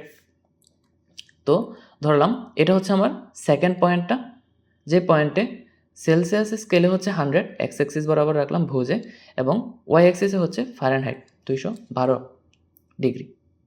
এখন আমি তৃতীয় একটা টেম্পারেচার নির্ণয় করতে চাই, যে টেম্পারেচারটায় সেলসিয়াস স্কেল এবং ফারেনহাইট স্কেলের সম্পর্ক নির্ণয় করব। তাহলে ধরো লেটসে এই পয়েন্টে আমরা তৃতীয় টেম্পারেচারটা নির্ণয় করতে চাই, এই পয়েন্ট। তো এই পয়েন্টে সেলসিয়াস স্কেলে মান কত? টিসি, ফারেনহাইট স্কেলে টিএফ, রাইট? এবার চলে আসো ঢালের কনসেপ্টে। এইখানেও তোমার θ1 আর θ2 সমান হবে, θ1 আর θ2 সমান হবে, θ1 θ2। ওকে, যদি সমান হয় তাহলে আমরা এখান থেকেও লিখতে পারি tan θ1 equal tan θ2। tan θ1 equal tan θ2, এটাকে আবার লেখা যায় কি? TF মাইনাস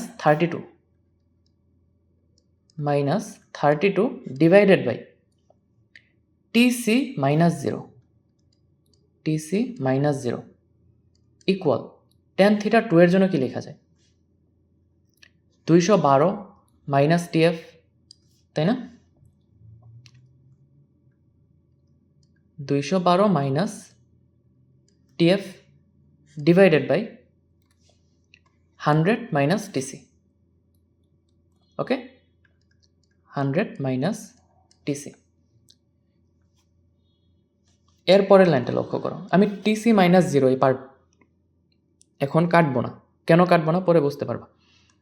তো TF minus 32 divided by TC minus 0, এটা ঠিক আছে। এখন রাইট হ্যান্ড সাইডে দেখো তো, তুমি যদি লব থেকে একটা মাইনাস কমন নাও তাহলে কি আসে? একটা মাইনাস যদি কমন নাও তাহলে TF হয়ে যাবে পজিটিভ আর 212 হয়ে যাবে নেগেটিভ। সিমিলারলি হর থেকেও একটা মাইনাস কমন নাও তাহলে TC হয়ে যাবে পজিটিভ, 100 হয়ে যাবে নেগেটিভ। এখন এই মাইনাস আর এই মাইনাসকে কেটে দেওয়া যায়। তো কেটে দিই, চলো কেটে দিলাম, অ্যান্ড এটাকে এই ফরম্যাটে লিখতে পারলাম। এবার আমরা কি করব? এবার TF রিলেটেড সব কিছু নিয়ে যাব তোমার কি বলে এক পাশে এবং টিসি রিলেটেড আরেক পাশে নিয়ে যাব। এখন শোনো, এখানে আরেকটা টুইস্ট আছে। টুইস্টটা কি লক্ষ্য করে দেখো, ডি মাইনাস বি, ওরে সরি,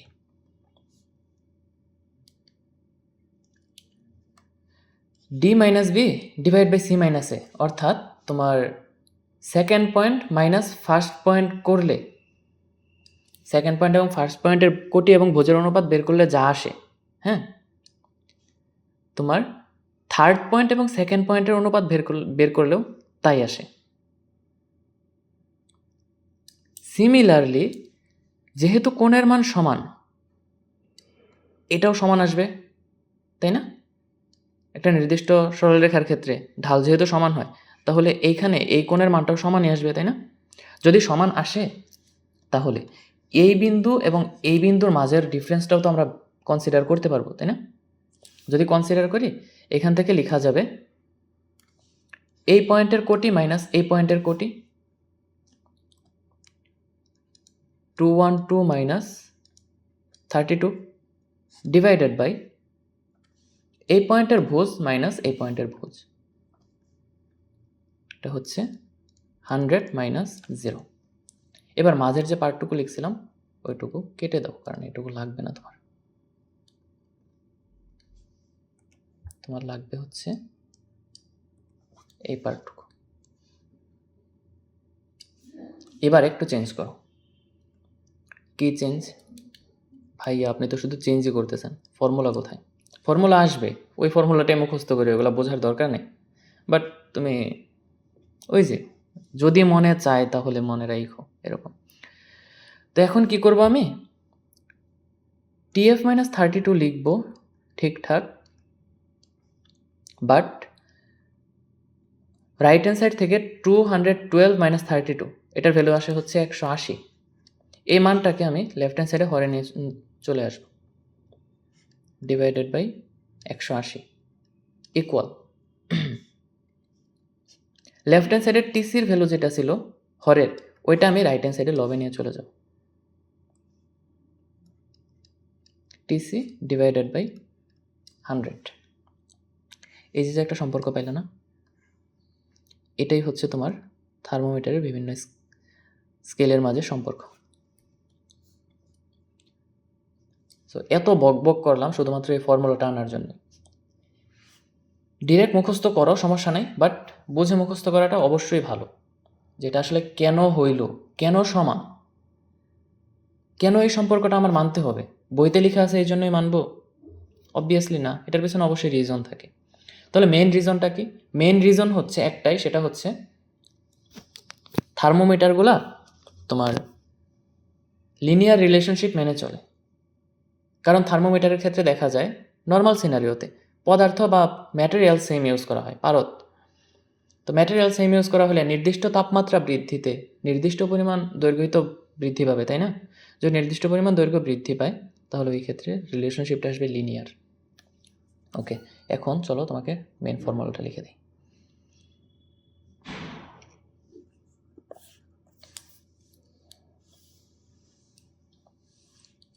সেটা হচ্ছে তাপমাত্রার বিভিন্ন স্কেলের মাঝে সম্পর্ক।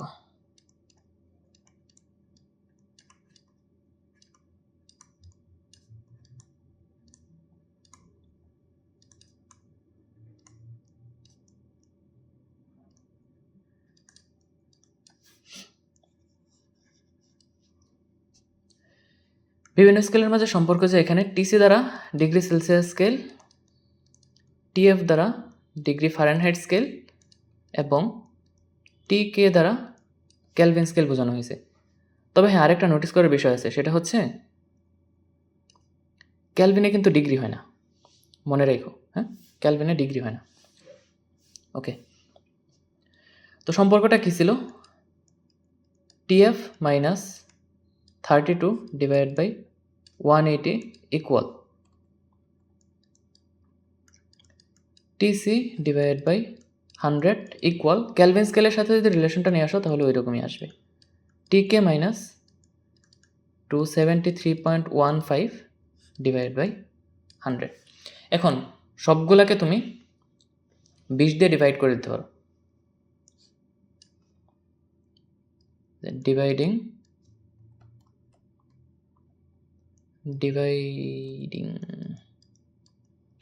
বাই 20,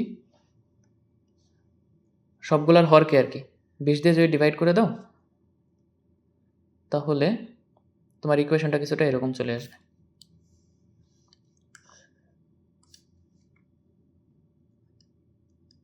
TC ভাগ 5 equal TF minus 32 divide by 9 equal TK minus 273.15 divide by 5। এটাই হচ্ছে তোমার আলটিমেট রিলেশনশিপ, যেটার জন্য এত কথাবার্তা বললাম। আমি চাইলে সব কিছু একদম ডিরেক্টলি লিখে দিতে পারতাম। ওকে, তো এটার এইভাবে মনে না রেখে আমি আরেকটু সহজভাবে মনে রাখার পদ্ধতি বলে দিই তোমাদেরকে।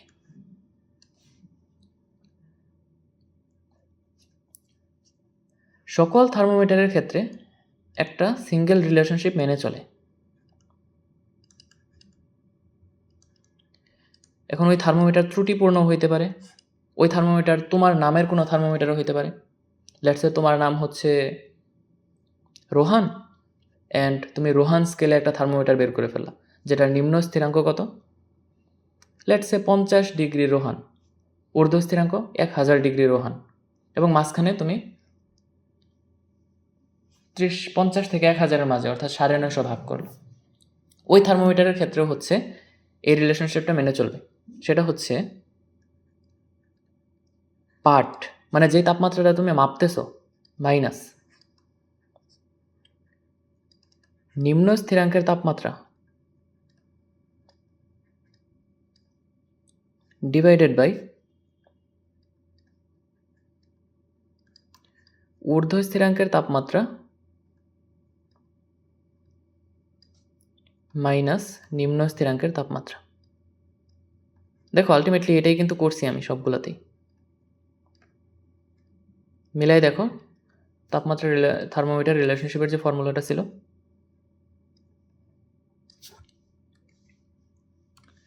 পার্ট মাইনাস নিম্ন স্থিরাঙ্ক, ফারেনহাইট স্কেলের নিম্ন স্থিরাঙ্ক 32 ডিভাইডেড বাই ঊর্ধ্ব স্থিরাঙ্ক মাইনাস নিম্ন স্থিরাঙ্ক। ঊর্ধ্ব স্থিরাঙ্ক মাইনাস নিম্ন স্থিরাঙ্ক মানে কি? মৌলিক ব্যবধান, যেটা দিয়ে আমি আলটিমেটলি ভাগ দিছি। পরে হচ্ছে হরকে ধরো 20 দ্বারা ভাগ করার কারণে এরকম ফর্মেট চলে আসছে। বাট যখন এই সূত্র ইউজ করবা, হ্যাঁ, এটা ইউজ করলে তোমার এই রিলেশনশিপ অবশ্যই ব্যবহার করা লাগবে, বুঝছো? তুমি যখন নর্মালি সেলসিয়াস, ফারেনহাইট এবং কেলভিন স্কেলের তাপমাত্রা নিয়ে ম্যাথ করবা, তখন এই ফর্মুলা ইউজ করো, সমস্যা নেই। বাট যখন অন্য ভিন্ন কোনো স্কেলের টেম্পারেচার থার্মোমিটার নিয়ে কাজ করতে যাও না, তখন যদি এই সূত্র ব্যবহার করো, এই সূত্রের সাথে রিলেশনশিপ দেখাইলে এই রিলেশনশিপগুলো তোমার মাস্ট বি ইউজ করা লাগবে, অর এলস তোমার ম্যাথ একদম পুরোপুরি ভুল হয়ে যাবে। কারণ কি? কারণ যখন পার্ট মাইনাস নিম্ন স্থিরাঙ্ক ডিভাইড বাই ঊর্ধ্ব স্থিরাঙ্ক মাইনাস নিম্ন স্থিরাঙ্ক করতেছ, তখন নিচে কিন্তু মৌলিক ব্যবধান দিয়ে ভাগ দিচ্ছ। বাট হরকে 20 দ্বারা ভাগ করার পর যেটা আসে, এটাকে আলটিমেটলি মৌলিক ব্যবধান রয়? মৌলিক ব্যবধান তো রয় না। তাহলে অবশ্যই এই সূত্রের সাথে যদি মিল রেখে ম্যাথ করতে যাও, তাহলে এই সূত্রের রিলেভেন্ট ডেটাই বসানো লাগবে, অর্থাৎ তোমার হরে মৌলিক ব্যবধান বসানো লাগবে, যেটা হচ্ছে এই সূত্রে বসানো হয়েছে। ওকে, আচ্ছা, এটাই হলো থার্মোমিটারে তোমার সূত্র রিলেটেড সকল কথাবার্তা। এখন তুমি চাইলে সব ম্যাথ করতে পারবা, প্যারা নেই, সব ম্যাথ।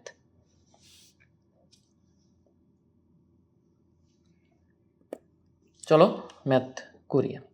খুব বেশি টাইম দিব না, কারণ আমি কনসেপ্টে অনেক বেশি টাইম দিয়ে ফেলছি। সলিউশন, ম্যাথটা পড়ো। মানুষের শরীরের স্বাভাবিক তাপমাত্রা 98.5 ডিগ্রি ফারেনহাইট।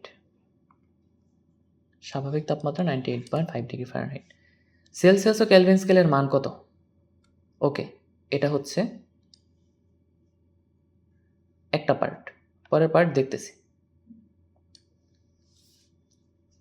সেলসিয়াস ও কেলভিন স্কেলের মান কত? এটা যদি 1 নাম্বার পার্ট হয়, 1 নাম্বার সলভ করি চলো।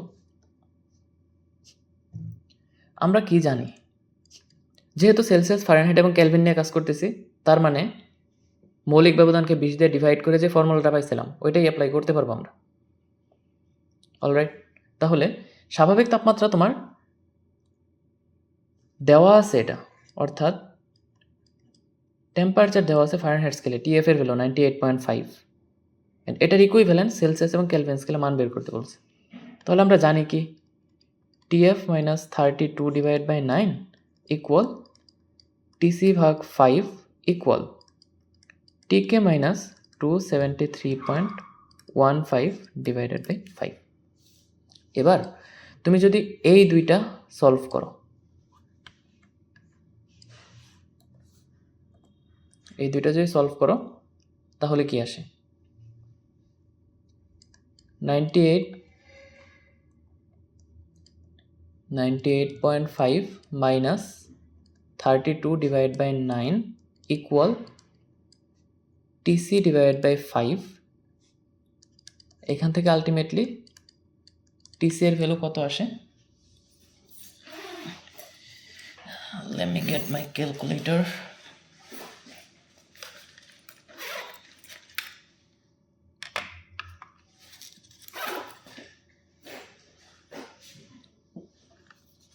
এখান থেকে আসতেছে হচ্ছে 98.5 minus 32 divide by 9 into 5, 36.94 degree Celsius. টিসির ভ্যালু পেয়ে গেছো, একটা পার্ট শেষ। এখন কি করো? এখন তুমি হচ্ছে টিএফ মাইনাস 32 আর টিকে মাইনাস 273 এই দুইটার মাঝে একটা রিলেশনশিপ দাঁড় করো। তো এটা আমি ডিফারেন্ট আরেকটা কালার ইউজ করলাম। ওকে, যদি করো তাহলে এখান থেকে তুমি আবার ওই ভ্যালুটা পেয়ে যাবা। কত আসতেছে এটা?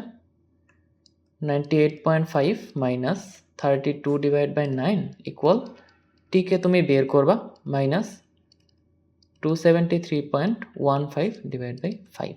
তো এখান থেকে যদি তুমি টিকে এর ভ্যালু বের করো তাহলে আসবে কত?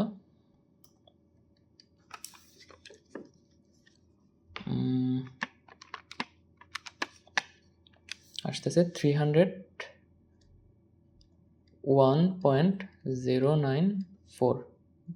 এটা ডিগ্রি হবে না অবশ্যই, আমি ভুল করে ফেলছিলাম, প্রায় 094 কেলভিন। ওকে, এবার তুমি শর্টকাটে আরেকটা জিনিস অ্যাপ্লাই করতে পারো, সেটা দেখো। শর্টকাট টেকনিক বলবো না আসলে, এটা অ্যাকচুয়ালি ফর্মুলাই। TC divide by 5 equal T K minus 273.15 divide by 5, দুইটার হর সেম।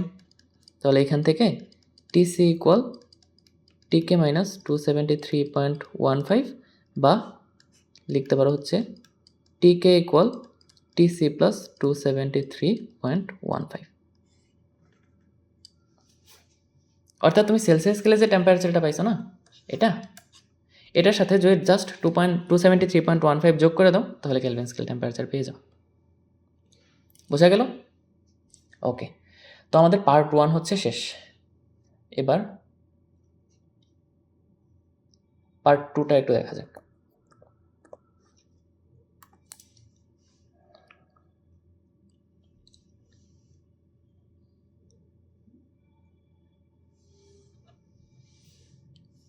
ওকে, পার্ট 2তে কি বলছে? লুফির সেকেন্ড গিয়ার। আচ্ছা, তোমরা কি ওয়ান পিস দেখো? আমি কিন্তু ওয়ান পিসের ভালোই ফ্যান বলা যায়। এ পর্যন্ত 1155টা এপিসোড আসছে, দেখা শেষ আমার অলরেডি। আচ্ছা, এনিওয়েজ, তো লুফির সেকেন্ড গিয়ারে শরীরের তাপমাত্রা যদি 40 ডিগ্রি সেলসিয়াস হয়, স্বাভাবিক তাপমাত্রা ও সেকেন্ড গিয়ার তাপমাত্রার পার্থক্য কেলভিন স্কেলে কত? কি বলছে এটা?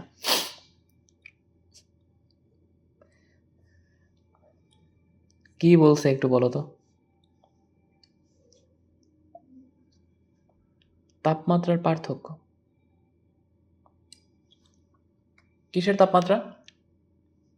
স্বাভাবিক তাপমাত্রা। এখন স্বাভাবিক তাপমাত্রা কত দেওয়া আছে?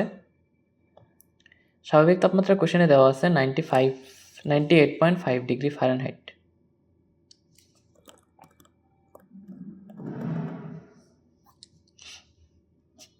এখন 98.5 ডিগ্রি ফারেনহাইট যে বলছে, তাই না? এটা তো স্বাভাবিক। আর লুফির সেকেন্ড গিয়ারে শরীরের তাপমাত্রা দেওয়া আছে 40 ডিগ্রি, বাট এটা আবার দেওয়া আছে সেলসিয়াস। তো প্রথমত এটাকে তুমি ফারেনহাইট স্কেলে কনভার্ট করে নাও, কারণ তোমার স্বাভাবিক তাপমাত্রা ফারেনহাইটে দেওয়া আছে। তুমি চাইলে আর উল্টাটাও করতে পারো, স্বাভাবিক তাপমাত্রাকে সেলসিয়াস স্কেলে কনভার্ট করে নাও, তারপর শরীরের তাপমাত্রা 40 ডিগ্রি সেলসিয়াস আছে ওইটার সাথে কম্পেয়ার করো। এখন আমরা 1 নম্বরে যেহেতু সেলসিয়াস স্কেলে স্বাভাবিক তাপমাত্রা অলরেডি বের করে ফেলছি,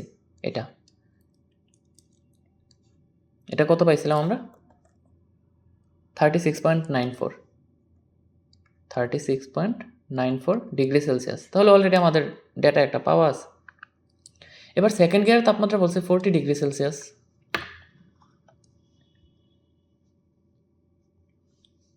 এটা যদি ধরো C1 হয়, C2 এটা হচ্ছে 40 ডিগ্রি সেলসিয়াস। এখন এদের পার্থক্য কত হবে তাহলে? C2 মাইনাস C1 ইজি, তাই না? তবে হ্যাঁ, C2 যদি ছোটো হইতো না, তাহলে C1 থেকে C2 মাইনাস করতাম, মানে পজিটিভ ভ্যালুটা লাগবে আর কি আমাদের। তো এখান থেকে কত আসে? 40 মাইনাস 36.94, 3.06। এটা কত? ডিগ্রি সেলসিয়াস কিন্তু। বাট এটা কি অ্যান্সার? না, তাপমাত্রার পার্থক্য কেলভিন স্কেলে কত হবে এটা বলছে। এখন তোমার অ্যান্সার কি হবে বলো?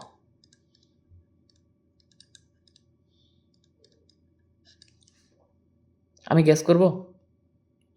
আমি আর আগের পেজে বলছিলাম না, কেলভিন স্কেলে তার temperature equal Celsius scale temperature plus 273.15। ওই হিসেবে তোমার অ্যান্সার আসবে হচ্ছে 276.21 কেলভিন, যেটা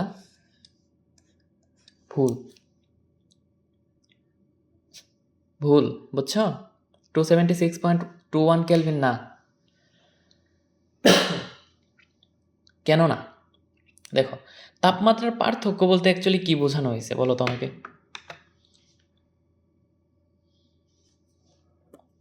তাপমাত্রার পার্থক্য থার্মোমিটারে চলে যায়। তাপমাত্রার পার্থক্য বলতে তুমি এইখানে একটা তাপমাত্রা নিলা, এইখানে আরেকটা তাপমাত্রা নিলা, এদের মধ্যবর্তী যে ডিফারেন্সটা ওইটা হচ্ছে তাপমাত্রার পার্থক্য। বাট তুমি 3.06 এই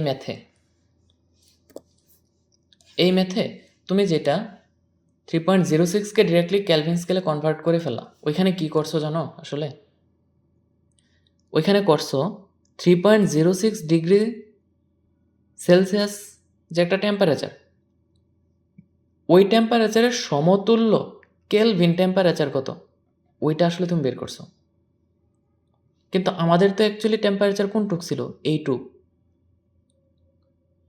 তো সেলসিয়াস স্কেলের টেম্পারেচারের পার্থক্য 40 এবং 36-এর মাঝে, তাই না?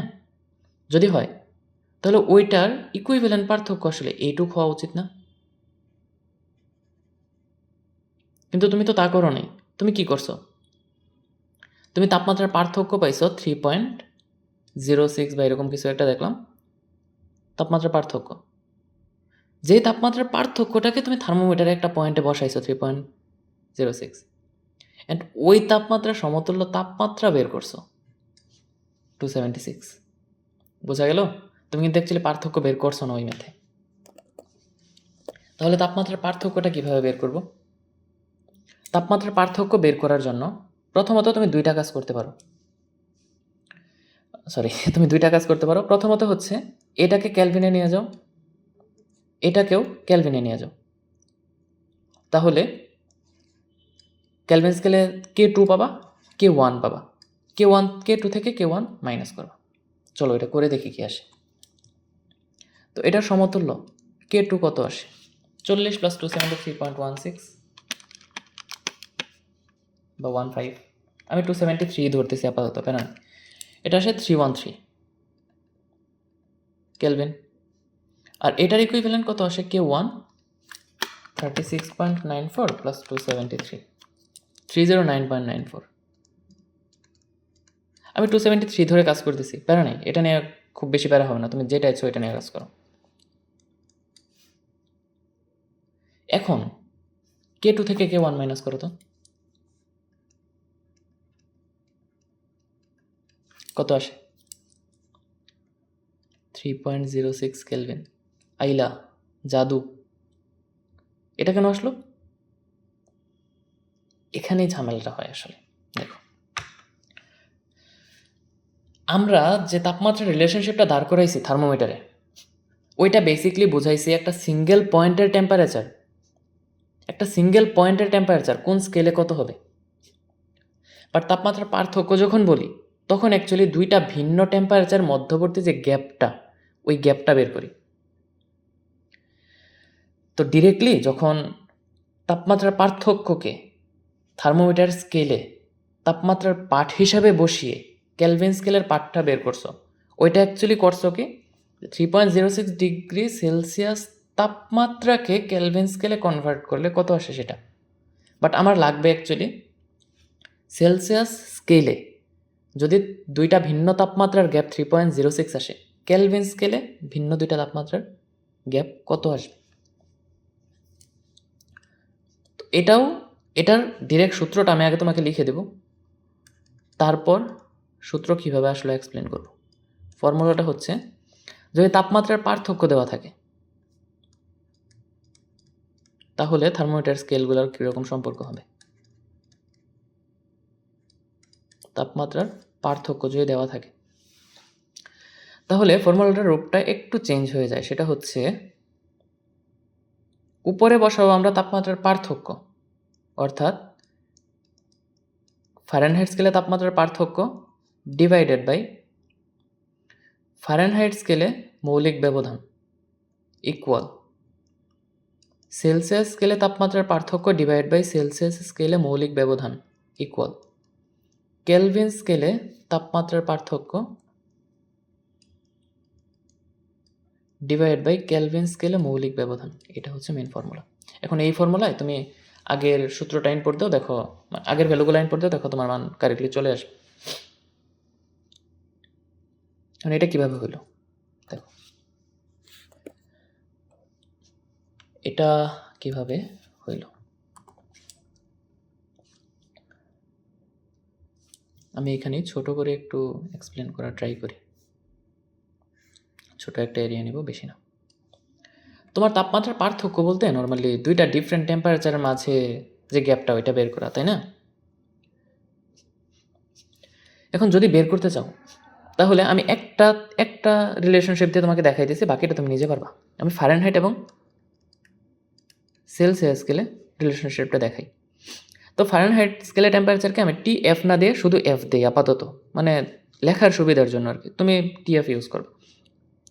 তো F minus 32 divide by 9 equal C divide by 5। এটাই ছিল সম্পর্ক, তাই না? এখন ধরো F1 যখন থার্মোমিটার স্কেলে, তখন সেলসিয়াস স্কেলে হচ্ছে C1 তাপমাত্রা। তাহলে ফর্মুলাটা হবে F1 C1। এটা 1 নং। এটাকে 1 নং না দিয়ে আর একটু চেঞ্জ করে দিই। এইখান থেকে C1 এর মান কত আসে?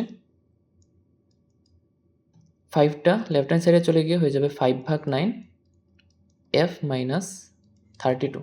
এটাকে 1 নং দাও। সিমিলারলি C2 টেম্পারেচারের জন্য তুমি C2 ইকুয়াল লিখতে পারো হচ্ছে 5/9, জাস্ট F1 এর পরিবর্তে এখানে হয়ে যাবে F2 মাইনাস 32। এটা 2 নং সমীকরণ। এখন তাপমাত্রার পার্থক্য যদি নির্ণয় করতে চাও তাহলে তো 2 নং থেকে 1 নং মাইনাস করা লাগে। 2 নং থেকে যদি 1 নং মাইনাস করো তাহলে আসতেছে C2 মাইনাস C1, যেটাকে আমরা বললাম ডেল্টা সি বা সেলসিয়াস স্কেলে তাপমাত্রার পার্থক্য, কিংবা তুমি বলতে পারো ডেল্টা TC ইকুয়াল 2 নংয়ে কি আছে?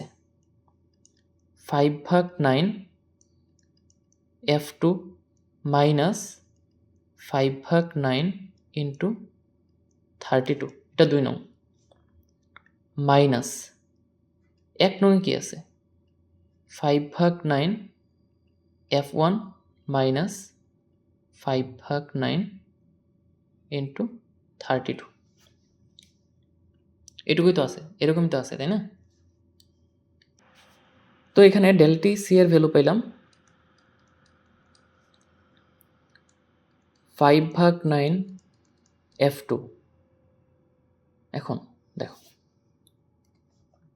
এখানে আছে মাইনাস 5/9 32, আর মাইনাসে প্লাস 5/9 32, তাহলে মাইনাস 5/9 32 প্লাস 5/9 32 একটা আর একটা দিয়ে কাটা যাবে, পরে থাকবে শুধু মাইনাস 5/9 f1।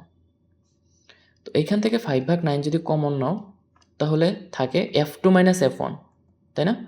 ওই f2 মাইনাস f1 মানে তো অ্যাকচুয়ালি ফারেনহাইট স্কেল তাপমাত্রার পার্থক্য টিএফ, ডেল্টা টিএফ, তাই না? Delta TF.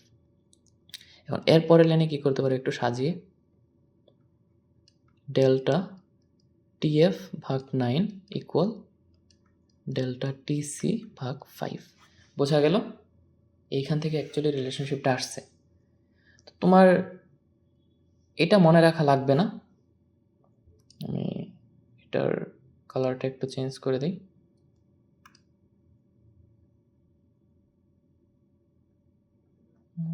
দ্যাটস এরকম, ওকে।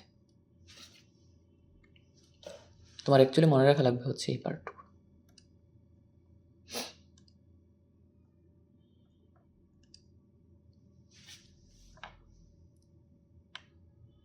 বুঝছো? তাপমাত্রা পার্থক্য বোঝা গেল? বোঝা গেলেই ভালো। এবার দেখো তোমাকে ত্রুটিপূর্ণ থার্মোমিটার দিয়ে দিছে, যেটার কথা আমি একটু আগে বললাম। কোনো ত্রুটিপূর্ণ থার্মোমিটারে স্ফুটনাঙ্ক ও হিমাঙ্কে তাপমাত্রা 160 ডিগ্রি 110 ডিগ্রি। স্ফুটনাঙ্কে তাপমাত্রা মানে কি অ্যাকচুয়ালি ঊর্ধ্বস্থিরবিন্দু, যেটাকে আমরা বি দিয়ে মেবি প্রকাশ করছিলাম, তাই না? আর হিমাঙ্কে তাপমাত্রা যেটাকে আমরা এম দিয়ে প্রকাশ করছিলাম, এম। এখন এই স্কেলে কোনো বস্তুর তাপমাত্রা পরিমাপ করে পাওয়া গেল 77 ডিগ্রি, অর্থাৎ তুমি ওই স্কেলে পরিমাপ করছো, ধরো ওই স্কেলে তাপমাত্রা পরিমাপ করে পাইছো 77 ডিগ্রি, যেটা হচ্ছে টি দিয়ে প্রকাশ করলাম। প্রকৃত ও পরম তাপমাত্রা কত? তো প্রকৃত ও পরম তাপমাত্রা কত বের করার আগে প্রকৃত এবং পরম তাপমাত্রা চেনা লাগবে। প্রকৃত তাপমাত্রা বলতে নর্মালি ডিগ্রি সেলসিয়াস স্কেল বোঝানো হয়, আর পরম বা অ্যাবসলিউট তাপমাত্রা বলতে নর্মালি কেলভিন স্কেল বোঝানো হয়। এখন বাকিটা নিজে পারবা।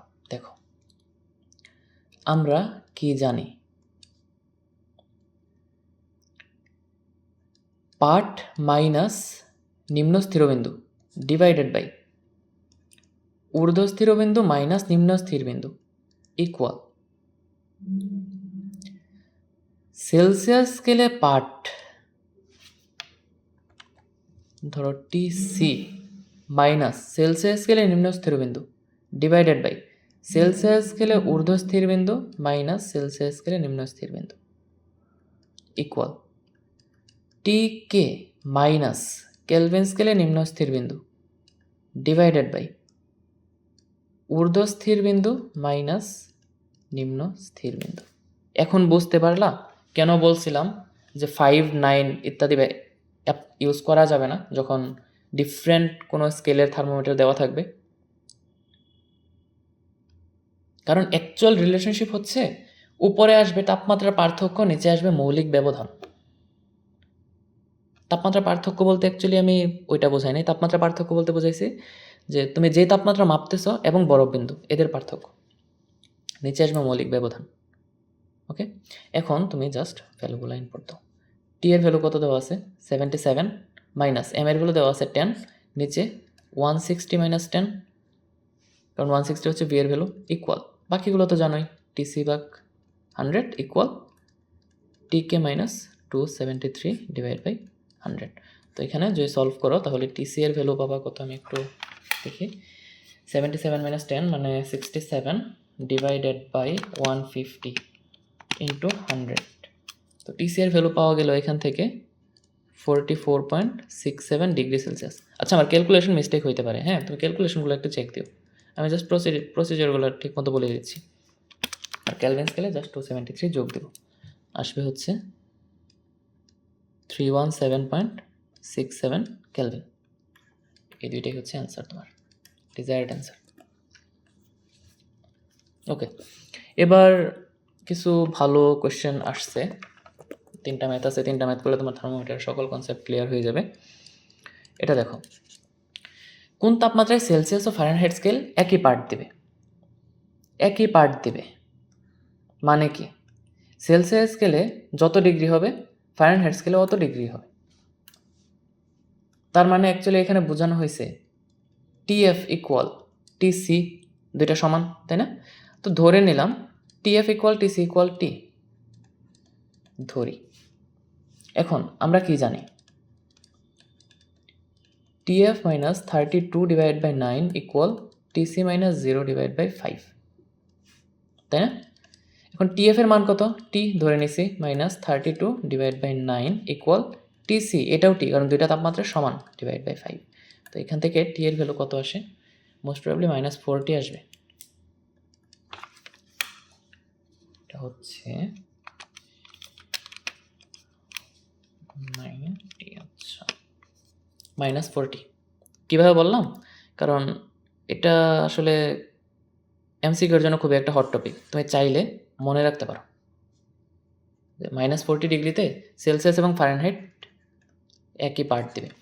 এবার আমি যদি বলি কেলভিন এবং সেলসিয়াস স্কেল কোন তাপমাত্রায় সমান পার্ট দিবে, সিমিলারলি করে ফেলবা, তাই না? কি তাই? কেলভিন আর সেলসিয়াস স্কেল সমান পার্ট দিতে পারে কখনো? চিন্তা করে দেখো তো। কেলভিন স্কেল তাপমাত্রা কত পাইছিলাম? সেলসিয়াস স্কেলে তাপমাত্রা +273 না? এখানে কোনো গুণ ভাগের রিলেশনশিপ আছে? তার মানে সেলসিয়াস আর কেলভিন স্কেলে তাপমাত্রা কখনো সমান পার্ট দিতে পারবে না, কোনো তাপমাত্রায় সমান পার্ট দিতে পারবে না। একটু মনে রেখো, হ্যাঁ? প্যাচ দিতে পারে। ধরো কোয়েশ্চেন দিয়ে দিল, অপশন দিয়ে দিছে অনেকগুলো, এখন তুমি কোনোভাবে আনতে পারতেছো না, হাই আনতে পারতেছো না মানে অ্যান্সার নাই, শেষ। এবার পাঠের পার্থক্য 30 ডিগ্রি। এখন মোস্ট অফ ইউ গাইজ একটা ভুল করবা, সেটা হচ্ছে এই ম্যাথটা অর্ধেক করে চলে আসবা এবং তোমার মার্ক পাবা হাফ, মানে ফুল মার্কের অর্ধেক মার্ক পাবা। কেন? আমি দেখাচ্ছি কেন। এই ম্যাথে পার্ট হচ্ছে 2টা, মানে পার্ট বলা যাবে না, অ্যাকচুয়ালি কেস হচ্ছে 2টা। পার্থক্য বলছে না? পার্থক্য মানে কি? পার্থক্য তো টিসি মাইনাস টিএফও হইতে পারে, এটাও 30 হইতে পারে, আবার টিএফ মাইনাস টিসি এটাও 30 হইতে পারে, হইতে পারে না? এখন কেস যদি 1 নাম্বারটা হয়, হ্যাঁ, কেস যদি হয় 1 নাম্বারটা, তাহলে টিসি বড়, টিএফ ছোট। এখানে TC is greater than TF. আর নিচেরটা যদি কেস হয় তাহলে টিএফ হবে বড়, টিসি হবে ছোট, তাই নয় কি? তাই তো। তাহলে তোমার অ্যাকচুয়ালি ম্যাথটা সলভ করা লাগবে দুইবারে। তো ম্যাথের পার্ট হবে 2টা। কেস 1,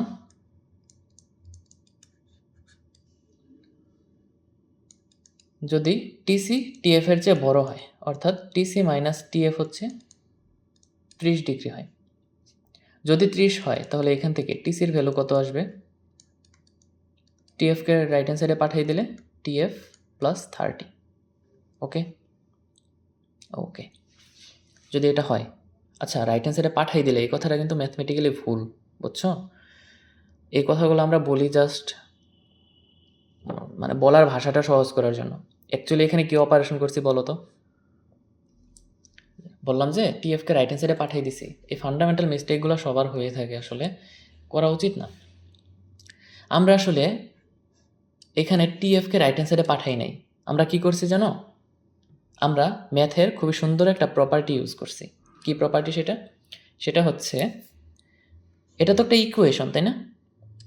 ইকুয়েশনের দুই পাশে সমান মান যোগ করছি, অর্থাৎ লেফট হ্যান্ড সাইডে টিএফ যোগ করছি, রাইট হ্যান্ড সাইডেও টিএফ যোগ করছি।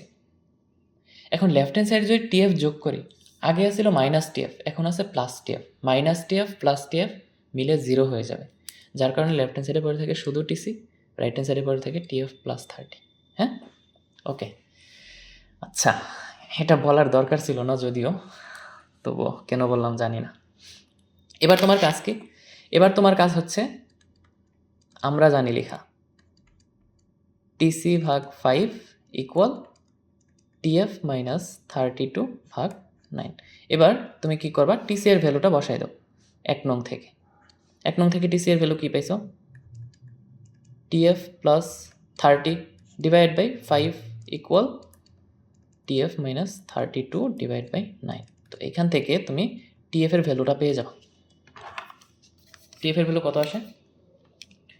TF plus 30 divide by 5 alpha equal হচ্ছে TF minus 32 divide by 9। TF এর ভ্যালু আসছে মাইনাস 107.5 ডিগ্রি। ইউনিট কি? টিএফ মানে temperature in Fahrenheit, so degree Fahrenheit. তাহলে টিএফ যদি মাইনাস 107.5 ডিগ্রি ফারেনহাইট হয়, তাহলে সেটার সমতুল্য টিসি কত? 1 নঙে জাস্ট মানটা বসাই দাও, প্লাস প্লাস 30, টিএফ প্লাস 30 আর কি, মাইনাস 77.5। এটার ইউনিট কি? Degree Celsius. এবার কেস 2 চিন্তা করো, যেখানে TF minus TC equal 30, right? মানে টিএফটা বড়, টিসিটা ছোট।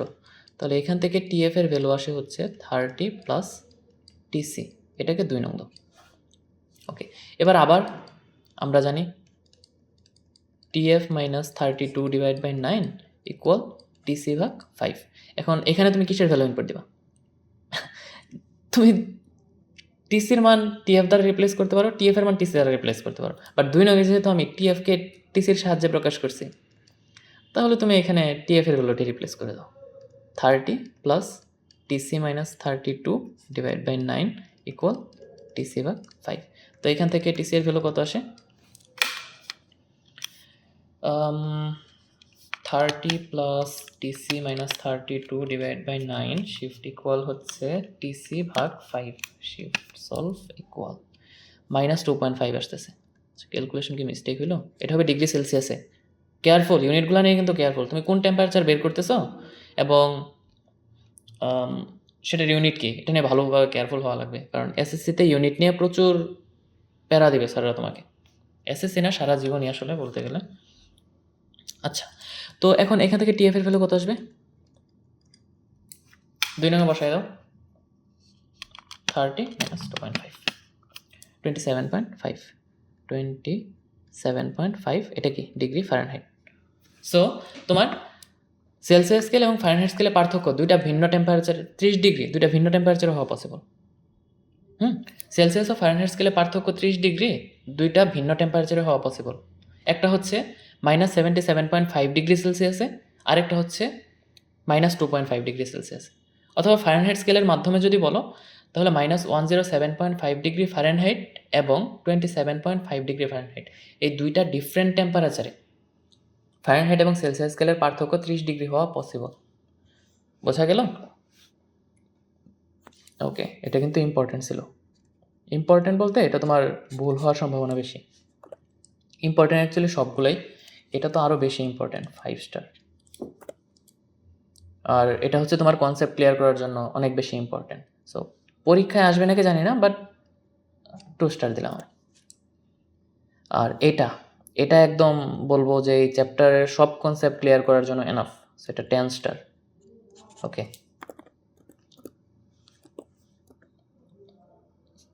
এই তো আরেকটা একদম সহজ ম্যাথ। তাপমাত্রার পার্থক্য, তাপমাত্রার পরিবর্তন মানে তো অ্যাকচুয়ালি পার্থক্য, তাই না? 30 ডিগ্রি ফারেনহাইট হলে সেলসিয়াস স্কেলে কত? আমরা জানি কি তাপমাত্রার পরিবর্তনের ক্ষেত্রে ডেল্টা টিএফ ভাগ 9 ইকুয়াল হচ্ছে ডেল্টা টিসি ডিভাইড বাই 5। তো এইখান থেকে তোমার কি লাগবে? সেলসিয়াস স্কেল তাপমাত্রার পরিবর্তন কত? ডেল্টা টিসি ইকুয়াল তোমার 5/9 ইন্টু ডেল্টা টিএফ। ওকে, তো 5/9 ইন্টু ডেল্টা টিএফ হচ্ছে 30, কত আসে 150/9, 150/9 16.67, 16.67 ডিগ্রি সেলসিয়াস অ্যান্সার। ওকে, এই পর্যন্তই। অনেক কিছু পড়াইলাম আসলে আজকে, হ্যাঁ, বাট কঠিন কিছুই ছিল না। তুমি জাস্ট স্লাইডটা আরেকবার ওভারভিউ করবা, অ্যান্ড আমি তোমাকে একদম 100% শিওরিটি দিয়ে বলতে পারি যে আজকের ক্লাসে যা পড়াইছি তোমার বোর্ডে এর বাইরে একটা সিঙ্গেল ম্যাথ দিতেও পারবে না এই টপিক থেকে। তোমাদের সিলেবাসে এতটুকুও নাই, এক্সট্রা কিছুও পড়াইছি, প্লাস বেসিক জিনিসপত্রও দিছি তোমাদেরকে, যেগুলো অ্যাকচুয়ালি দরকার নেই, বাট জানলে জেনে রাখা অবশ্যই ভালো।